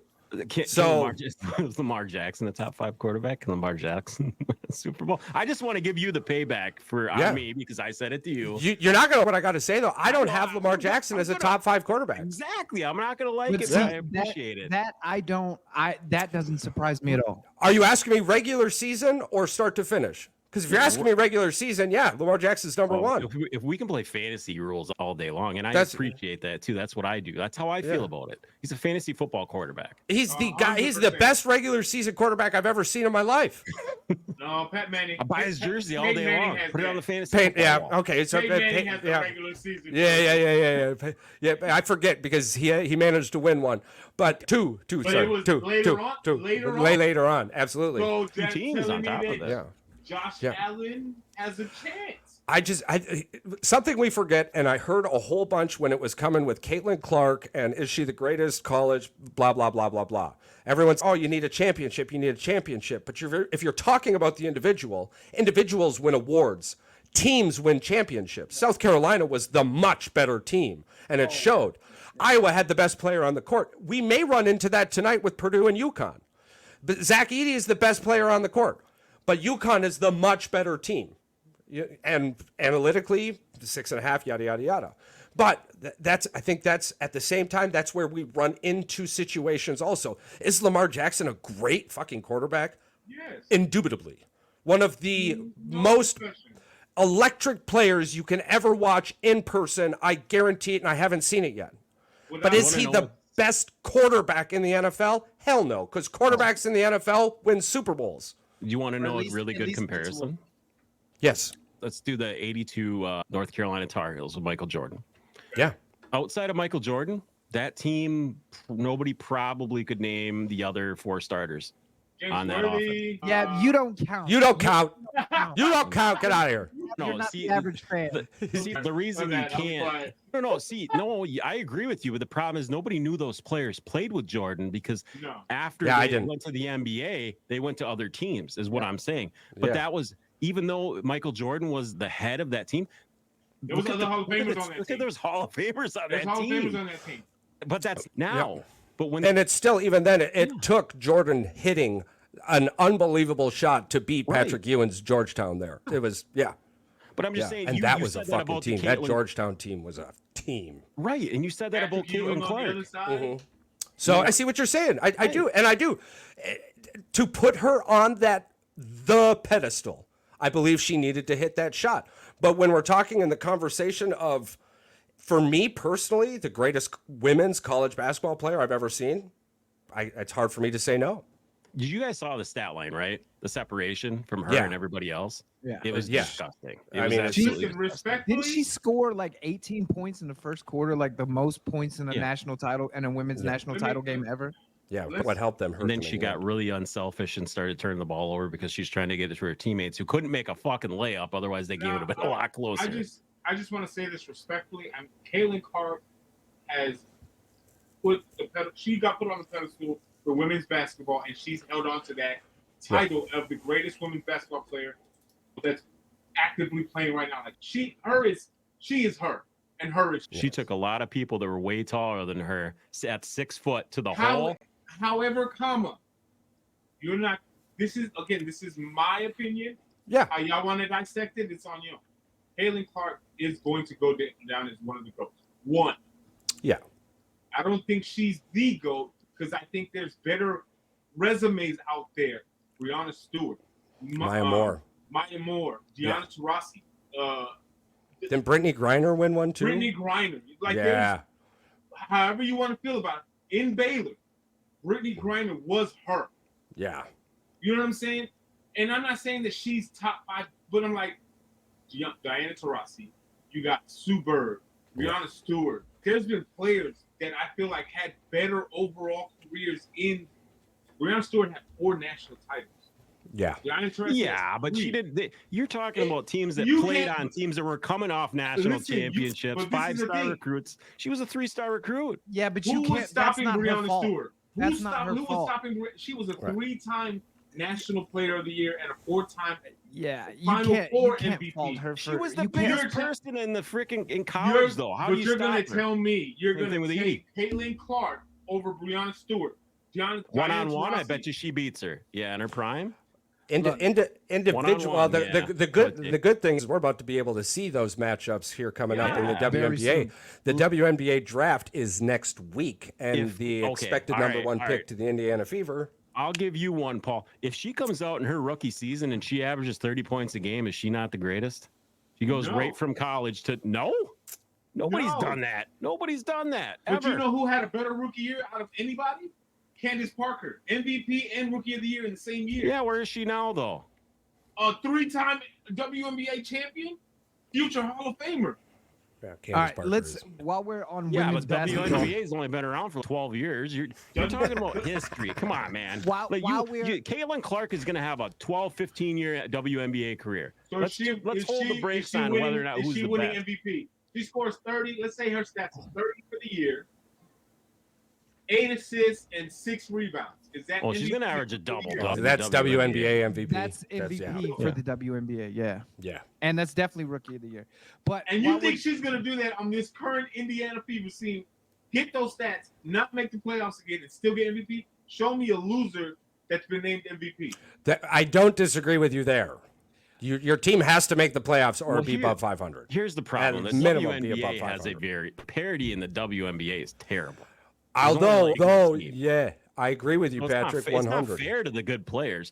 It's not their problem, like Mike said. But Paul, I get where your frustration's coming from because these women don't have a chance. If they get put on these teams, they're terrible. What are they going to do? You can score 45 points a game. The team's going to lose 25 straight games. I think it was 18.7 million people watched that female the women's NCAA championship game. While we're talking women's college basketball, I have to give Dawn Staley her flowers. Her too, bro. Yeah. One of the greatest coach players ever do it. Greatest coaches in any sport. I don't give a shit. Like Dawn Staley has taken this program and has gotten better every single What is year. it? 3 titles in 4 years? Yes. Yeah, absolutely. Come on. That's insane. I love what I've seen. I give her all the respect in the world, but I'm telling you right now, it's way too early on this timeline to be talking about Staley like Pat Summitt. Except for that thing was I've just thrown this out there. Building in South Carolina is nothing to sleep on. Indubitably. I do not. I'm not putting her up there with Pat Summitt just yet. She has a long ways to go. Well, I'm just saying. The way I'm hearing, not necessarily you two. Seasons. One game in the last 2 seasons. But she's great. Is it Pat Summitt the winningest college in the women's? Gino just passed. Gino Ariama. Okay. Yeah, and Gino's still there. So yeah, as long as Gino's there, nobody's catching him. Nobody's catching him until he leaves. This is Dawn Staley. I'm gonna give her the flowers not only for being a coach, but for being the type of person that she is. 100. When you are so, I don't know if you guys saw her post-game speech where she shouts out Iowa and she shouts out Caitlin Clark saying, "Look, she's a people person for sure, 100%. I love her. Such love her. a good everything she does is gold. Mike, Paul, there's a reason why that award is named after. There's a reason why. And then the thing, her first time coaching the Olympics women's team, gold medal. Yeah. She's a coach through and through for the players. Now, do you think if there's an opportunity, a WNBA, say really shitty WNBA team fires their coach, do you think she ever takes that leap? It can't be a shitty team. It can't be a shitty team. No, I think you're talking like the LA Sparks or it has to be Phoenix. Somebody that's already a contender that has the potential to win a title. For her to go to a sorry team, to leave what she has, to put any kind of stain on her culture, I don't think so. You're talking like Vegas, LA, or Phoenix. I was going to say, if Becky Hammond gets called back up and gets a coaching job then that would be the job I could see her taking. Oh my God! Presented itself. That would be fantastic. Because then she comes back to coaching. What about the men's Kentucky basketball team? So I heard. Now this is just I haven't watched one men's basketball game. Arkansas, man. You're gonna go to Hicksville, Hillbillyville, USA. Tired, I think he pulled a Nick Saban. He was tired of a failed expectation. He's got to go face. He's got to go face his former team twice a year now. How stupid is that? This is the thing. Kentucky's not scary though. Nobody's scary. But you're gonna make more money coaching Kentucky than you do coaching UConn. Oh, absolutely. He's definitely taking a pay cut in Arkansas. So my hidden goat here, are you ready for this? Rick Pitino. Goes back? Rick Pitino. Oh no, he's never been at Kentucky. He was at Louisville. Yeah, I know. Louisville in the very beginning took Rick from Kentucky. Yes. He was at Kentucky for like a few years. Yeah, and then Louisville took him. Yeah, and this is the perfect opportunity for Kentucky to come back and go, "Hey, Louisville, look who we got." I don't know. He's frowned upon as far as a coach if goes. Jay Wright stays retired and Nate Oates doesn't leave Alabama, which I don't understand why Nate Woats wouldn't leave Alabama. Why wouldn't he leave Alabama? I just found out Alabama's basketball stadium was built in 1960. Kentucky's got a $40 million 3-year-old fucking facility, all right? Yeah, That's because Alabama's money goes to football. That's it. Yeah. Alabama's not a I football. think Yeah, the Alabama's biggest not a issue that basketball will school. always be an issue for me, and I'm pretty sure we can all agree on this. The big problem with NCAA is this one and done rule. I think it's causing more of a nobody wants to watch it because it's like the way that they do. I'm just coming here for a year so I can get some more visa. Just let them go to the G League or let them go pro. Right. Stop holding these kids. Well, here's the thing: how come the women still have the rule but the men don't? I don't understand. Yeah. I think Well, that rule, I'm here to- I'm here to rain. I know it's an. I'm here to rain a little bit on y'all's parade. I'm going to play a little bit of trivia with you. You can't go backwards. That's the problem. In tonight's NCAA finals, how many starters are freshmen? How many start? None. Overall in both teams? Both teams. None. Zero. Probably 2. Zero. In the Final Four, how many starters were freshmen? Zero. 1. Yeah, but he was only a starter because the starter got hurt. Yeah, that's where it was 1. I know. So, But there's so a weird. my point with this is that the winning formula for today's NCAA with the NIL Charles, is it's not 5 stars. Because here's the next trivia: how many 5-star recruits are playing in tonight's game? 0. How many 5-star recruits are playing in tonight's game? I'm pretty sure UConn. I'm pretty sure UConn's got 0. one. There's 0. no 5-star recruits. No 5-star recruits. UConn's got one. In the Nope. title game. In the title game. How many 5-star recruits played in the Final Four? Probably 2 or 3. 0. Telling you, them 5-stars don't mean You can get those numbers up all you want. I'll die on them. They are the truth. The problem is that 47, and there's 4 different places you get your stars from, and each one of those, if they're a high 4, they're a 5 on another one. So it's all subjective. It's all subjective. That's the problem with the star rating system. Yeah, the star it rating is subjective because all 4 of those are actually every team goes off a different one. I believe it was high 3 and low 4-star recruits in tonight's game. That makes sense to me. I don't think the winning formula has been written by Dan Hurley. I'm going to tell you it right now. The winning formula has been written by Dan Hurley. You go out there, you get yourself 1 freshman. You have 2 or 3 people that you've been building in your system. And then you hit that fucking transfer portal and you go, who are the 5 best players in the country right now? I want them on my team. And then you go and get them. Who's that white chick from LSU that just went into the transfer portal? Haley Van Lith. Yeah, she's going to get picked up really quick.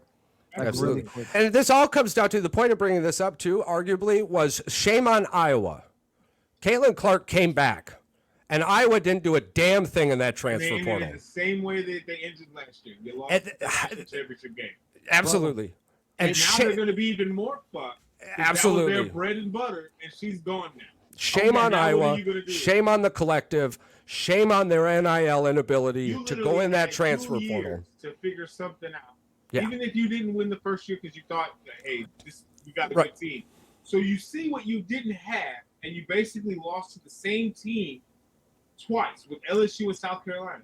You had no big bodies to hold their big guys. Or their big girls. I apologize, no disrespect. Yeah. And I'm with you, Charles. You had all the summer after March Madness to figure out who's going in the transfer portal, who should we bring in to get us over that top hump. Because you didn't do nothing. Because Caitlin Clark did everything right. She, in an individual sense, won the awards. Iowa did not build the team around her. She had great players with her and lots of love and lots of heart. But the team was never the best team on the court. Where did you get those stats from? Because that Stephon Castle was the number 7 recruit in the country. He was a 5-star recruit for UConn. He was unanimous 5-star. Stephon Castle for UConn. He's one of the best point guards. Well, hold on now. Maybe I may have switched up the freshman starters with the 5-star recruits, but let me dig into this. You guys continue talking. Thank you, Patrick. So let me ask you guys this: the coach for because LSU, you can't come at me with that but also earlier tell me that all lists are objective. Because I might find a list where he was a high 4-star. You are not going to find a list where he's not a 5-star. We'll find. He's the number he was a top 10 recruit. Yeah, it's fucking wild. Again, though, how many players are on the basketball court? We're talking 100 players between the Final Four and now, and we found one. Well, but I'm just talking about he was a 5-star from last year. I didn't even look up the other ones. I just said I know they have to have one. I didn't look up any other player. I just found one. I think he's a freshman. And he's a freshman. So double wrong. So this double doink on you. Double doink. Damn. I know what that feels like. Yeah, you do. More than once. Yeah, you do. Right at the hands of Philadelphia. And I'm pretty sure the other guy's a freshman too, Solomon Ball. So that's two freshmen for UConn. Yeah, it's fucking nuts. This LSU women's coach, what the fuck is her deal? Who's that? Kim Mulkey or whatever her name is. Why she yells at players is what bothers me the most. Apparently, it's not just yelling. Like she will call her. Apparently, she's been heard calling players fat bitches on the court, telling them to lose weight. Like, what the fuck are you doing? Wow. Yeah. Bro, wow. It's that old mentality where people think coaches sit 18 levels above their players, and the shit just ain't like that anymore, man. Well, here's the thing. If Charles and I always say this is 100% speculation, because if there's audio or video of this, she's fired, and she would have been fired yesterday. Yeah, no, you're 100% right. Yeah. So we have players that accuse coaches of doing this kind of behavior all the time, but there's never any proof or any evidence. Right. So it wouldn't be that difficult to pull your cell phone out when the coach is going off. I agree. The other thing have you watched any of her interviews? Like, she's terrible. She's terrible. She's this little gremlin who has these rage and anger issues. Dude, her outfits drive me wild. Like shit she wears on the sideline. Annoyed the shit out of me. She's like purple sparkles and like put on some regular suits, damn it. Dude, when they won last year, I couldn't stand watching her. She looked like a clown out there for LSU. It was nuts. Hold on, guys. But either way, it doesn't really matter. No. Well, it mattered enough for you to look it up live in the show, so now I got to keep digging into it.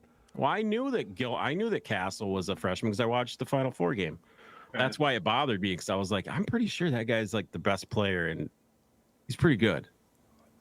And I was like, I swear he was a freshman, because I remember him getting recruited by Ohio State and Duke and all that shit, and he decided to go to UConn. But either way, like you said, that he is a freaking incredible recruiter and a freaking coach. Like don't listen to anything I said. You just debunked everything I said. Well, we got to get down to the truth every now and then. It's fine. You can just freaking retract it. One 5-star recruit and 100 players. It's a deep truth. Let me ask y'all a question while Charles continues this black hole dive that he's in. Let's talk about Bronny James. The decision to enter the draft, but yet not hire an agent, which I think that's a smart move, because if you don't get the feelers like you want, then you can take your name out. But there's speculation that he's going to go sign with his dad's friends, transfer to DeCoy's University. They are in the Division I, so they're A10 conference. But how do you go from? I'm not saying USC was this powerhouse basketball team, but the difference between the schools is it so he can look better on a sorrier school? Is that the plan? If he doesn't stay in the draft? Charles and I have a hard time, and I think you're going to agree with us. I want to hear what you have to say. I'm sorry, Mike. No, go ahead. Well, I think honestly, he's feeling the pressure, and to be LeBron's kid has to be terrible. Charles has actually said this to people before. Why did he go there to begin with? He wanted the heat on himself he wanted to be in the spotlight. Let's be honest. Right. And he thought he could hack it, and guess what? He found out he couldn't. So that Hollywood, that Hollywood heat is crazy. I feel bad for him. He's going over there to just get out of the light. I hope so. It could be that, or I really do think, like, in LA, there's a couple of people who have really big shadows. Magic, Kobe, LeBron have ginormous. Shaq even Shaq's is still there. Yeah, Shaq too, right? Like, you've got these guys with these big shadows, and I don't think Bronny really realized how big his dad's footprint and shadow in the city of LA was until you started playing where your dad plays, and you're like, oh fuck. Well, my dad. And you got everybody named Mama coming to y'all's games. Paul, not just LeBron. Look at Jordan's kids. Perfect Terrible. example. Prime example. Terrible. Scottie Pippen's son. Terrible.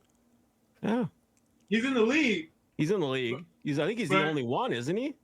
at the moment. At the Because moment. both Jordan's kids quit after You know what's a few funny? years after they Glenn got out of Robinson.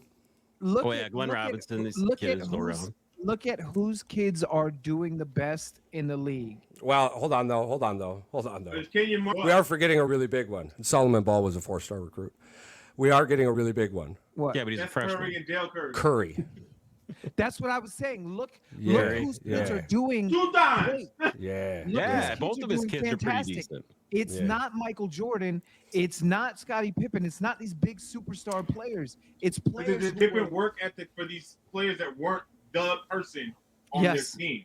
The only But- exception I think to that is if Kobe's other daughters, rest in peace, Gigi. If Kobe's other daughters get into basketball, I think they will be the most successful, high profile because their dad's mentality Yeah. was nuts. I think the story. Yaxkey, I Sharif. think Gigi was the only one. Well, She the was oldest two are too small Yeah. right now. yeah, the other The two are youngest two are small. really small. Okay. The That's what it oldest was. one- That's what it was. The Yeah, oldest one, she's I think 19 or 20, so she's not even Yeah, Yeah. she didn't care. thinking about that shit. But his No, two she's youngest into like girls she's into are like makeup and like being a fashion being a designers. teenager. The one Yeah. thing I hope that this entire Caitlin Clark thing does is continue to grow the women's game the way Kobe Look how much we just had talked the about. projected path. Well, and I agree. The text messages I received from my father-in-law from people who don't even watch basketball. Hey, you watching this Iowa game? Yeah, I'm can't believe you hoping are. that the Caitlin Clark situation, and I'm just gonna throw this. And I'm not comparing it, so let's just get that Right. clear. I'm not saying. Well, that there's he- no comparison, and until No, I'm she's in saying- the WNBA, there's No, I'm not saying comparing comparison. to anybody. I'm saying There's a lot of Caitlin time Clark left. and Angel Reese could be to the NBA, to the WNBA, how Magic and Bird were when the league was about to die. But there's And five. There's five really good basketball So- players coming in. I think this It'd be year fun. might be one of the greatest years to show these rookies and what It's how much. I know it's going to be a while, Yeah. but I'm just saying this could be the start to the point where the WNBA might finally try to. Again, we said this. Yes, they're being stronghold by the NBA right now. I get Right. that. But if But they market your superstars. Market your superstars. Do But if the they right move thing. away from the WNBA and actually start building something with what's coming out this year and moving forward, because for the next 2-3 years, there's a lot of potential that's going to be coming into the WNBA from these last two March Madness seasons. Mhm. But they got to get away from the NBA at some point and just bet on themselves. Because I swear, if they can get away from that and find their own structure, the WNBA can succeed for a long time. They just honestly hire a very good marketing firm, figure this shit out. There's a way to do it.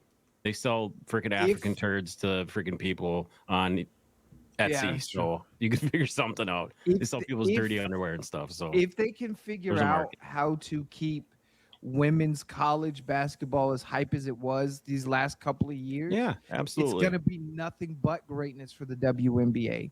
I think here's the issue is they have to start incentivizing their players to really want to play in strictly the WNBA because look at the offer Caitlin Clark got from Ice Cube in the Big Three. $5 million. $5 million to And the- play hey, 10 games. The thing is, they said that she can play in that, and Ice Cube did it, And so she can still play be in it, and then yeah. go back to the WNBA. Why would you not? I would watch the shit out of that freaking. Oh my God, Caitlin Clark in the Big Three. Look, yeah, let's be honest. throwing Caitlin freaking Clark dimes. is, yes, she's gonna be And all them dishing. And, 4-point shots that she's going to be hitting. she's gonna be dishing and hitting from the perimeter, right? Like she's not going in the paint on You're dudes. gonna have to That's put a not six. happening. You're gonna have to put a 6-pointer in there for her, but just to like half court because she'll fire it from Yeah. 40 feet.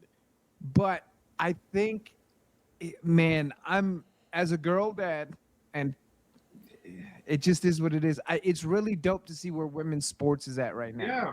It's Yeah, really to have dope. an extra thing to hype women up, absolutely, 100%. Dude, this is I honestly my daughter's not into sports. Like I tried to get her into pro wrestling and stuff. I try to get her to watch football and she's just not into it. But even still, it's just cool as a girl dad to see there are avenues opening up for our daughters to go if that's where they choose, right? Like a really cool time in sports altogether. Altogether.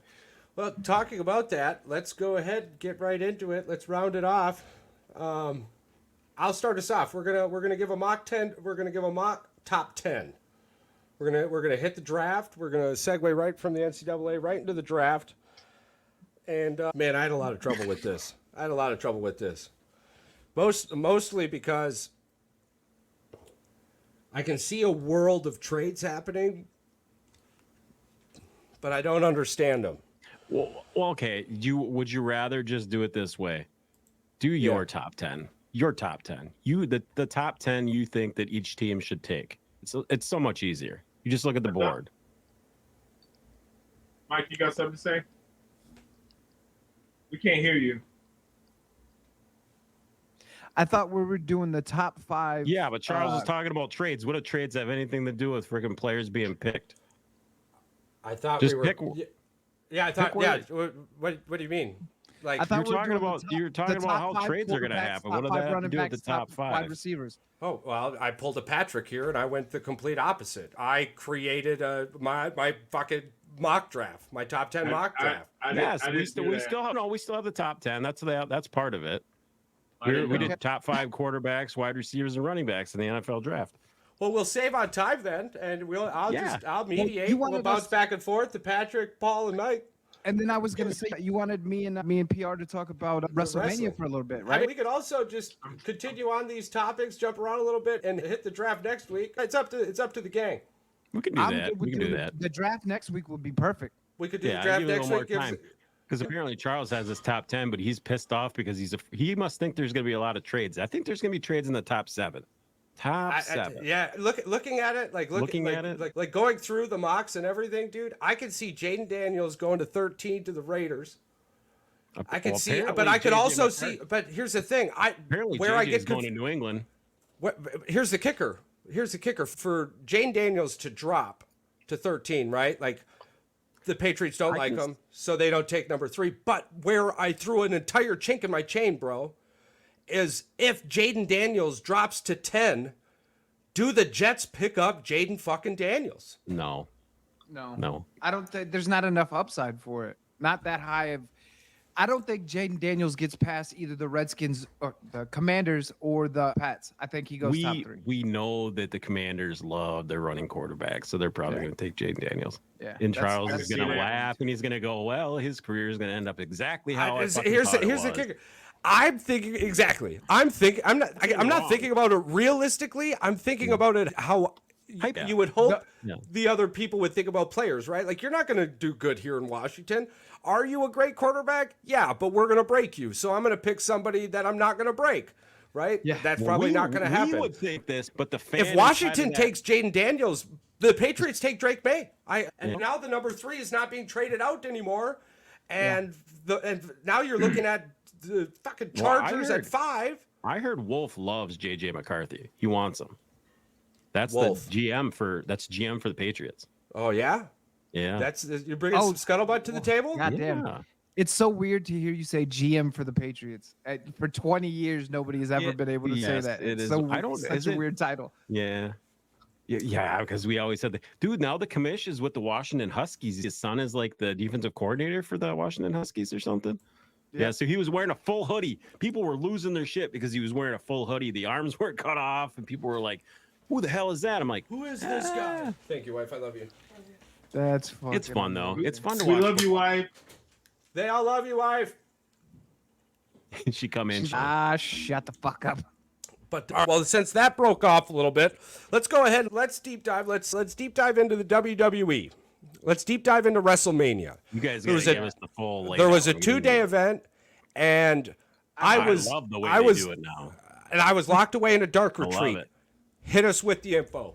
All right, give me 1 second. I have the rundown because we just did a podcast about this on Saturday. All right. There was actually 3 nights of wrestling. NXT stand. Yeah.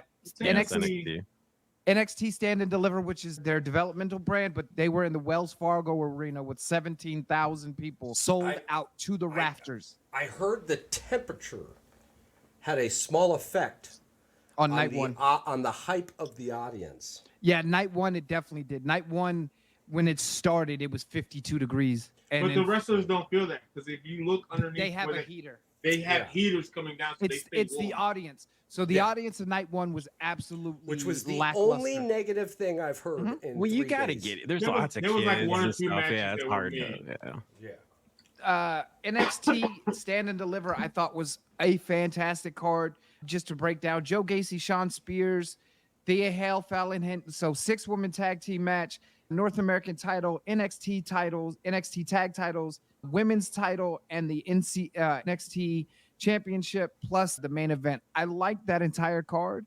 I think Trick Williams versus Carmelo Hayes was the main event. It didn't live up to the hype, unfortunately. The problem is, this is the first time that Trick Williams has ever headlined a main event of a premium live event, and you could tell he was nervous. His timing was off. There were issues. He couldn't find his way to the ring for a second. There were just these nervous issues.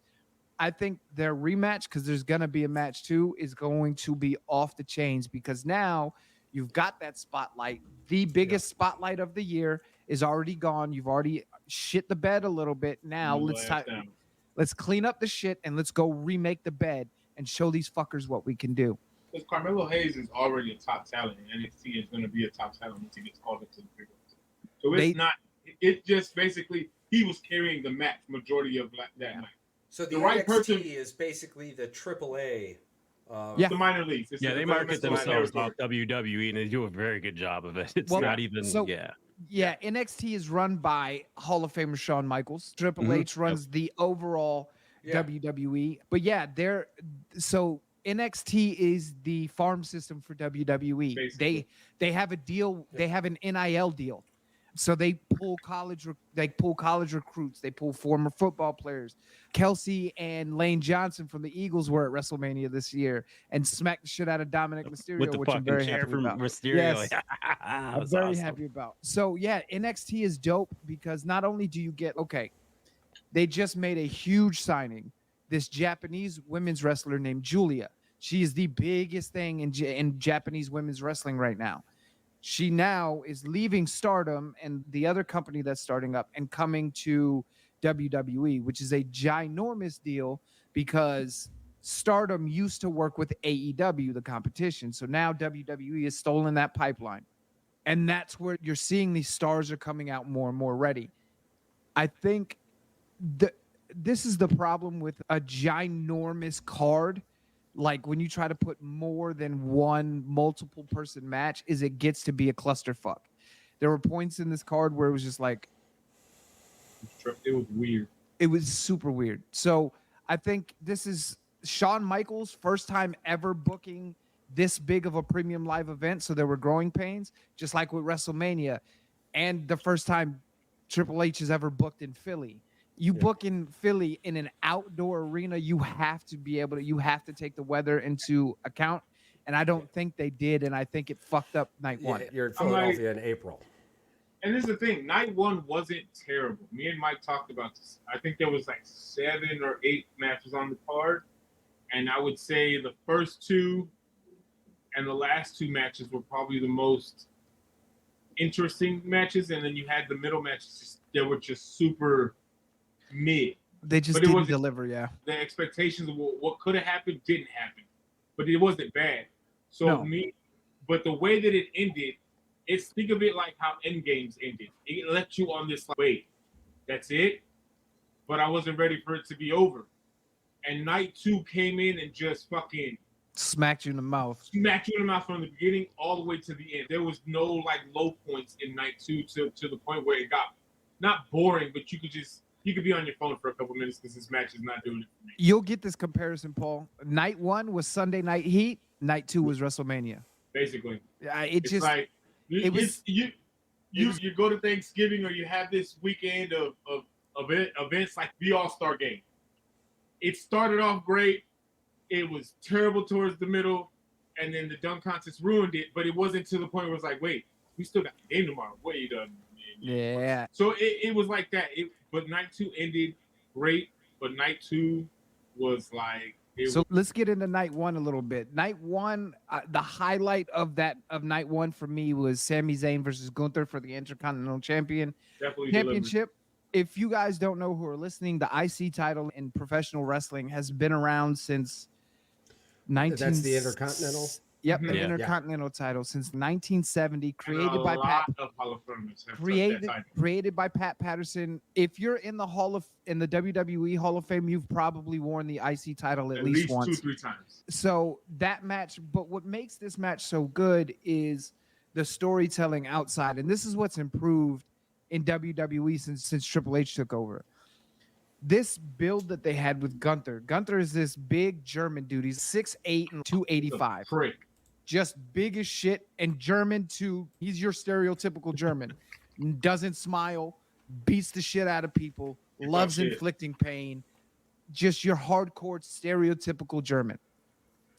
And then you had Sami Zayn, who's this underdog, who's skinny, who's 215 pounds.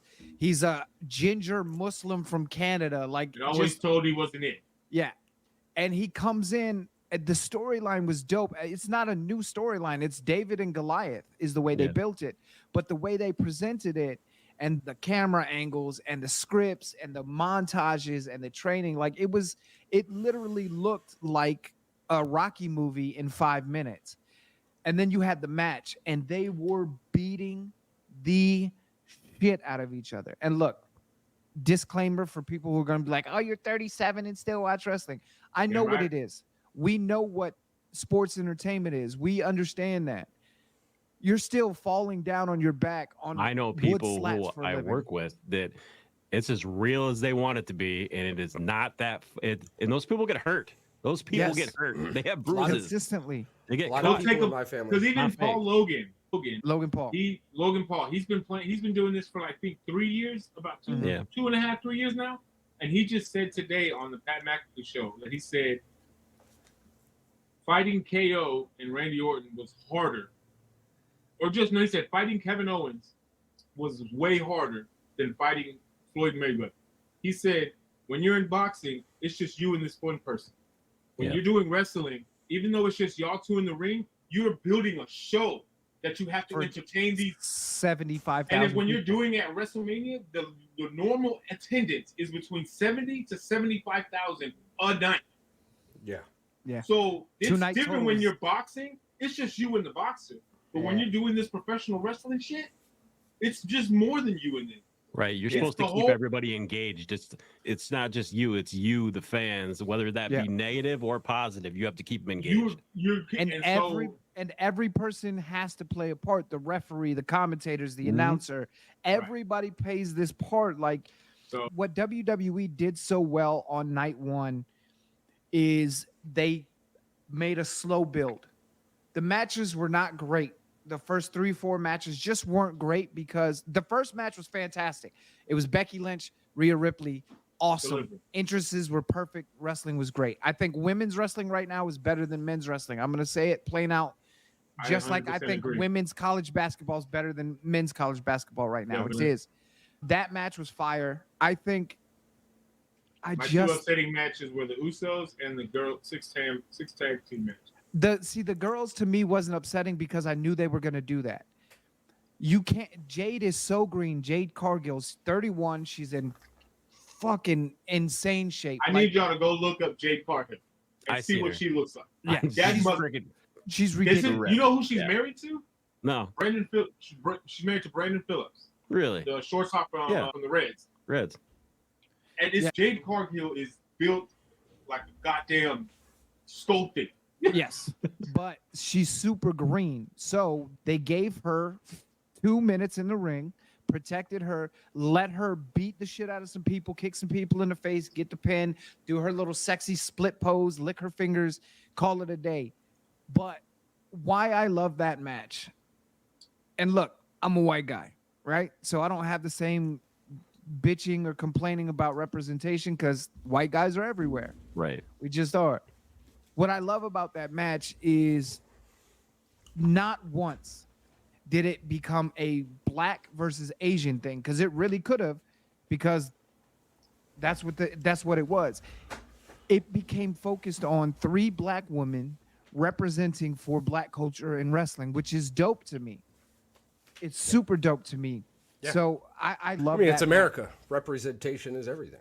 Absolutely. And Naomi said something, or Bianca said something that I think resonated with me at the end of their press conference. What she said was, representation isn't optional, it's necessary. Yeah. And you have to have somebody you can see yourself in. And I think that's what that match served as for. And we're hopefully coming to a point where it no longer has to be spotlit Yes. and more just It's just normal. It's getting there. It's absolutely getting there. And again, like Mike had pointed out, it took me a few moons to notice because there's white people everywhere. So being able to see that representation, it's been nice. It really has. And I'm also glad that they gave her to keep Bianca's WrestleMania streak alive. Yes. Yeah. So I'm definitely with Mike. The women's division, especially this last, I want to say 10, 15 years, have been seen in a different light as far as athletes. Because that's exactly what these women are. They're fucking athletes. They work as hard and practice just as hard as the guys do, if not better, because they have more to prove. But in the last 10 years, we've had multiple women main events on pay-per-views as being the headliner match. 5 years ago, would have never happened. So it's like they're doing good. So they're holding their weight. Yeah. So obviously, highlight of the night was the Rock and Roman Reigns versus Cody and Seth Rollins. Cody and Seth Rollins end up losing. But what I love about that match is you could tell how much fun The Rock is having. The Rock looked at the ref and was like, I'm The Rock. I don't fuck around. If you count me out, you're fired. And he took it all the way, the whole night. Legitimate. There should have been so many disqualifications. He could, because now he sits on the board of TKO.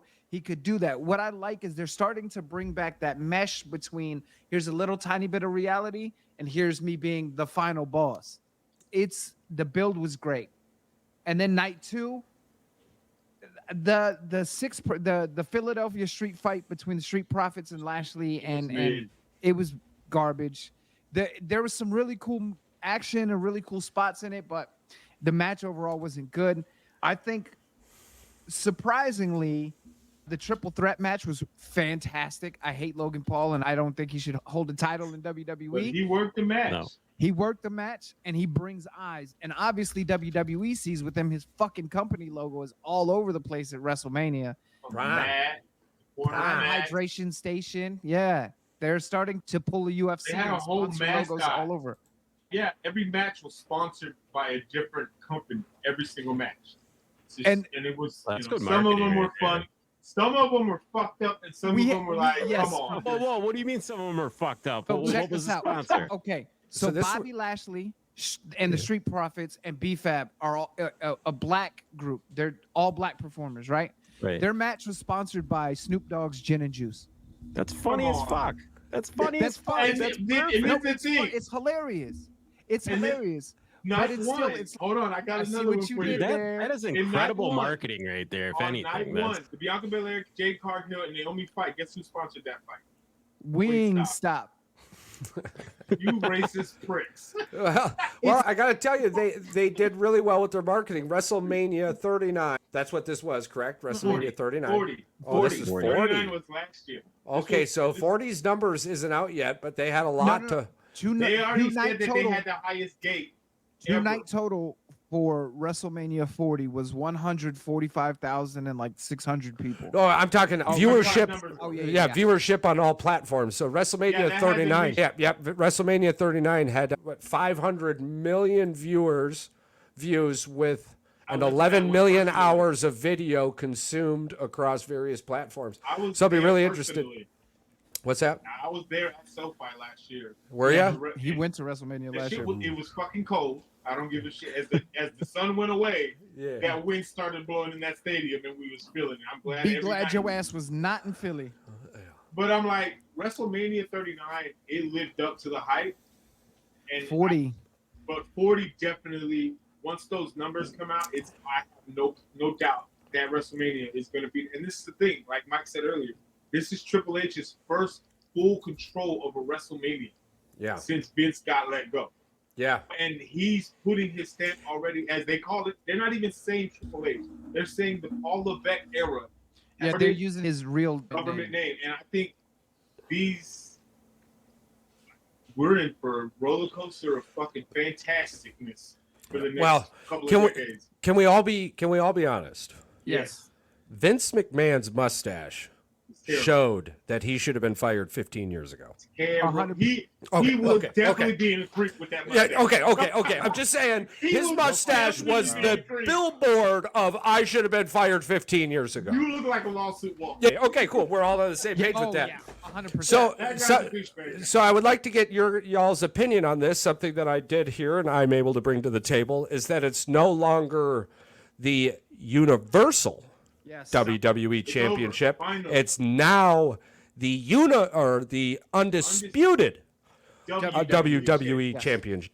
This is the second time around that they've had that name for the WWE Championship.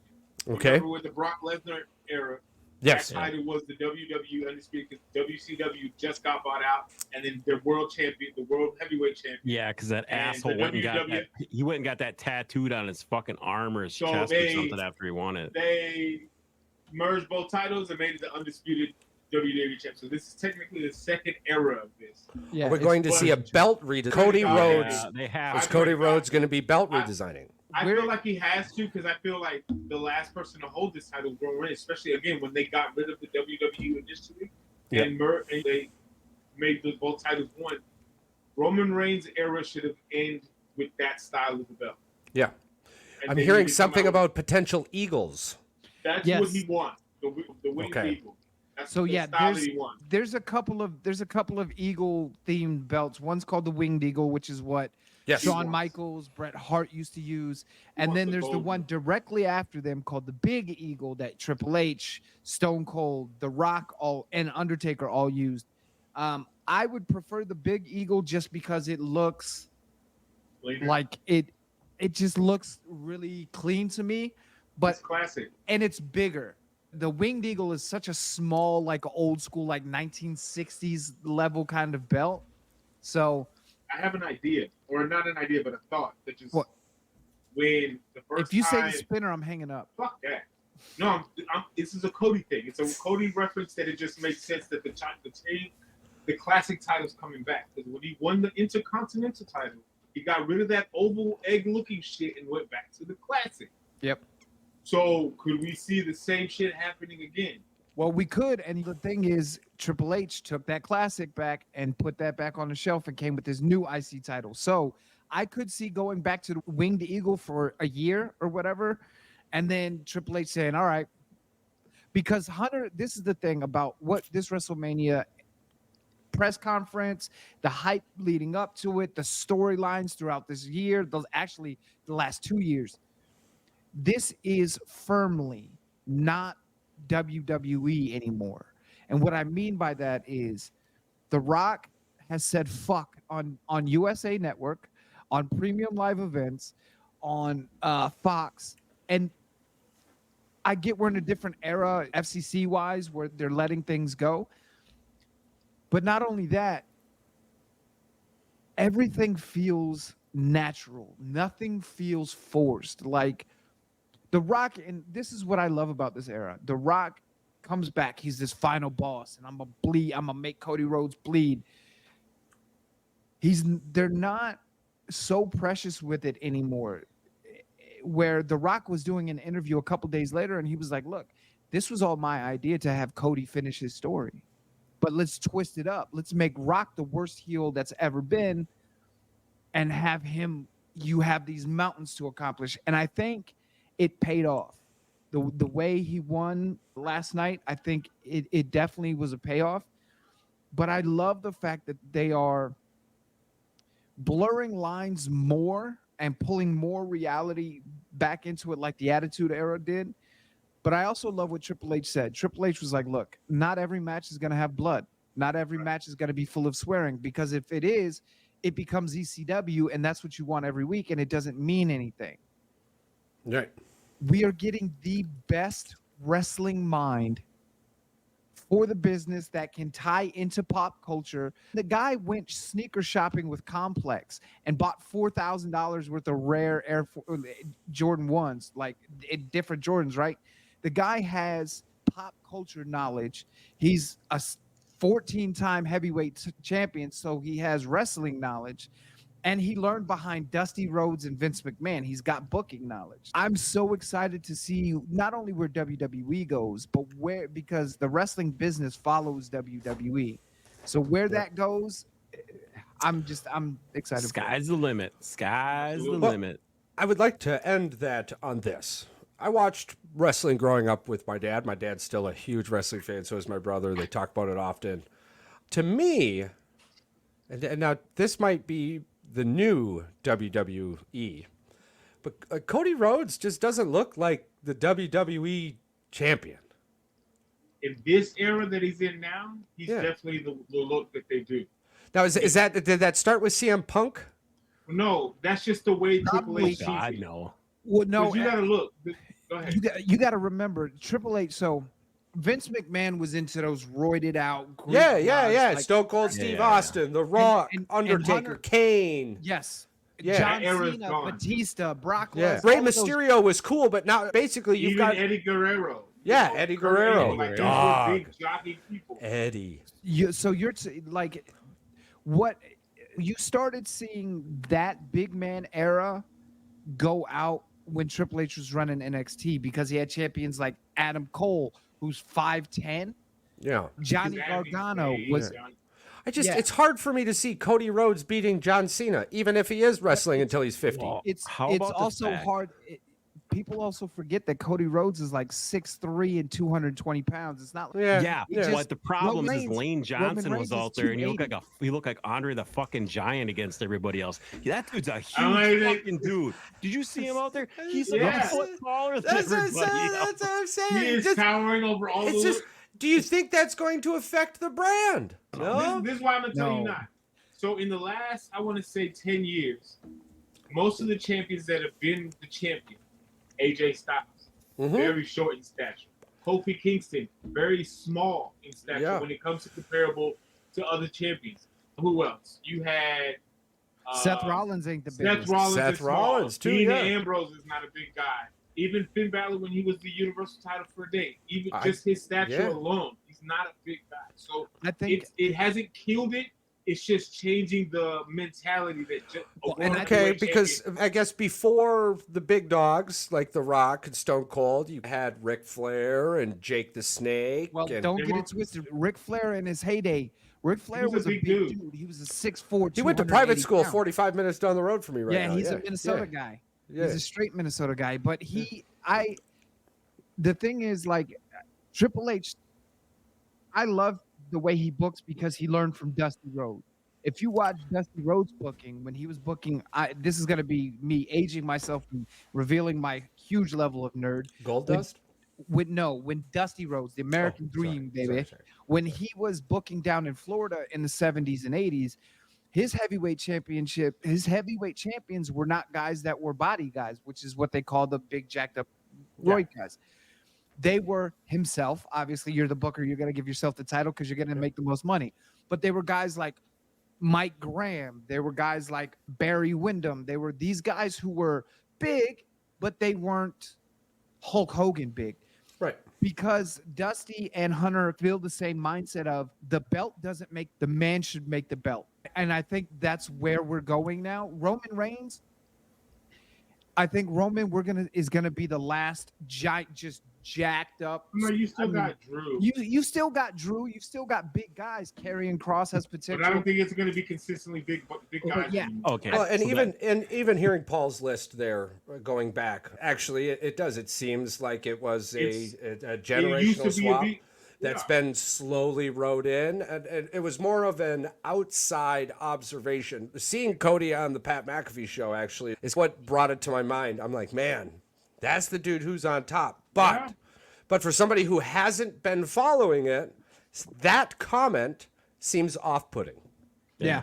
You know what Absolutely. you got to There's do? still big guys, but it's definitely not big guys dominated at the top. It's a more like it used to be. athletic show than I'll tell just you what. bodies smashing bodies. There's Yes, been more if you wanna 6 foot see- to 6'2" guys than there's Yeah. been any other guys. It's just If Yeah. you we want to just see, if noticed you want to that. see the perfect example of Triple H's booking, look up Adam Cole versus Pat McAfee from NXT Takeover. Oh, yeah, I remember Banger. this. And Banger. banger, Pat McAfee put on a fucking show. The dude, I'm talking There's about. Pat McAfee has the best Stone Cold Stunner of all time, in my opinion. Yeah. You have, I mean- you have to Adam Cole versus If- Pat banger McAfee. match. You Yeah. have to watch this match. It will show you that's how Triple H books because the build up. Okay, Pat McAfee does commentary, right? Yeah. The build up for this match was Adam Cole came on Pat McAfee's show. Pat McAfee called him a little bitch, called him small. So Adam Cole freaks out, pushes Pat. Beef starts. Well, McAfee is doing commentary. Cole's in a match. Now this is all pandemic era too, so Yeah. this is why it's even more amazing. They're in a match. Cole comes over, splashes McAfee in the face with some water. They get into a little tussle. Triple H separates them. Pat McAfee leans back, comes through, and literally kicks him in the chest. They play the knockout. Triple H freaks the fuck out. The build up to that match was done so perfectly because Pat didn't try to get tights and make a whole entrance. And he was Pat McAfee. He was in Yeah. black Sure. shorts. He was in Oh, yeah. black shorts, a black wife beater. He had some knee pads made and some Jordans. It just cooked it. That's Cooked it. it's about storytelling with Paul, Nice. with Hunter, and that's where I think it's going to be. Nice. So, what was the title of that one more time? That one's Pat McAfee versus Adam Cole. Pat McAfee versus Adam Cole. And again, thank you two for coming on and spreading your excitement about wrestling. Wrestling is huge. Yes. Wrestling on the it's It's crazy how everywhere. big it is. I love it. I love the excitement.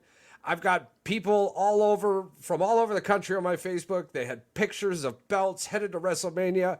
I don't know where this happened. I can't fucking believe it, but it did, and it's huge. And it's exciting to watch. I'm glad The Rock's back. John Cena just came out and said he has drawn a personal line in the sand for himself, which is 50.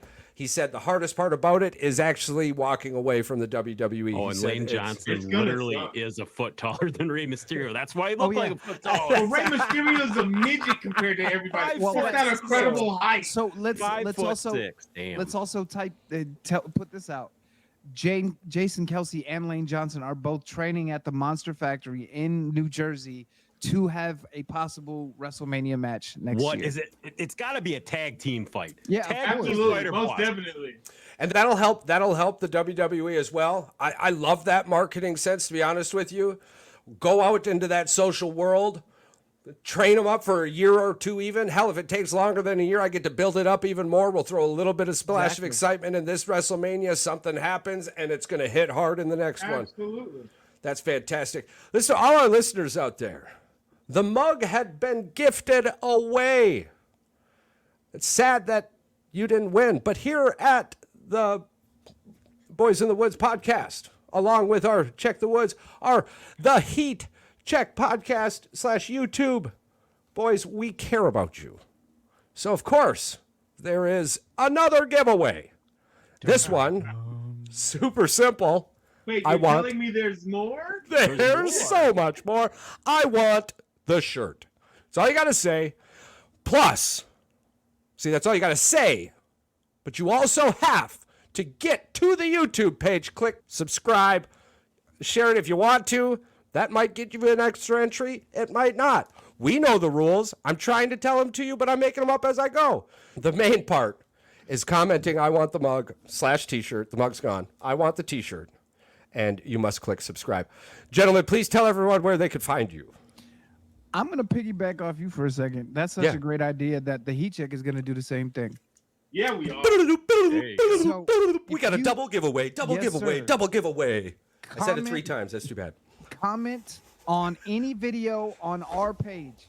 Paul monitors all of our social media. What am I looking for? You are looking for them to say, I love the Heat Check. All right. You say All that, right. we will First one send I you a see, t-shirt.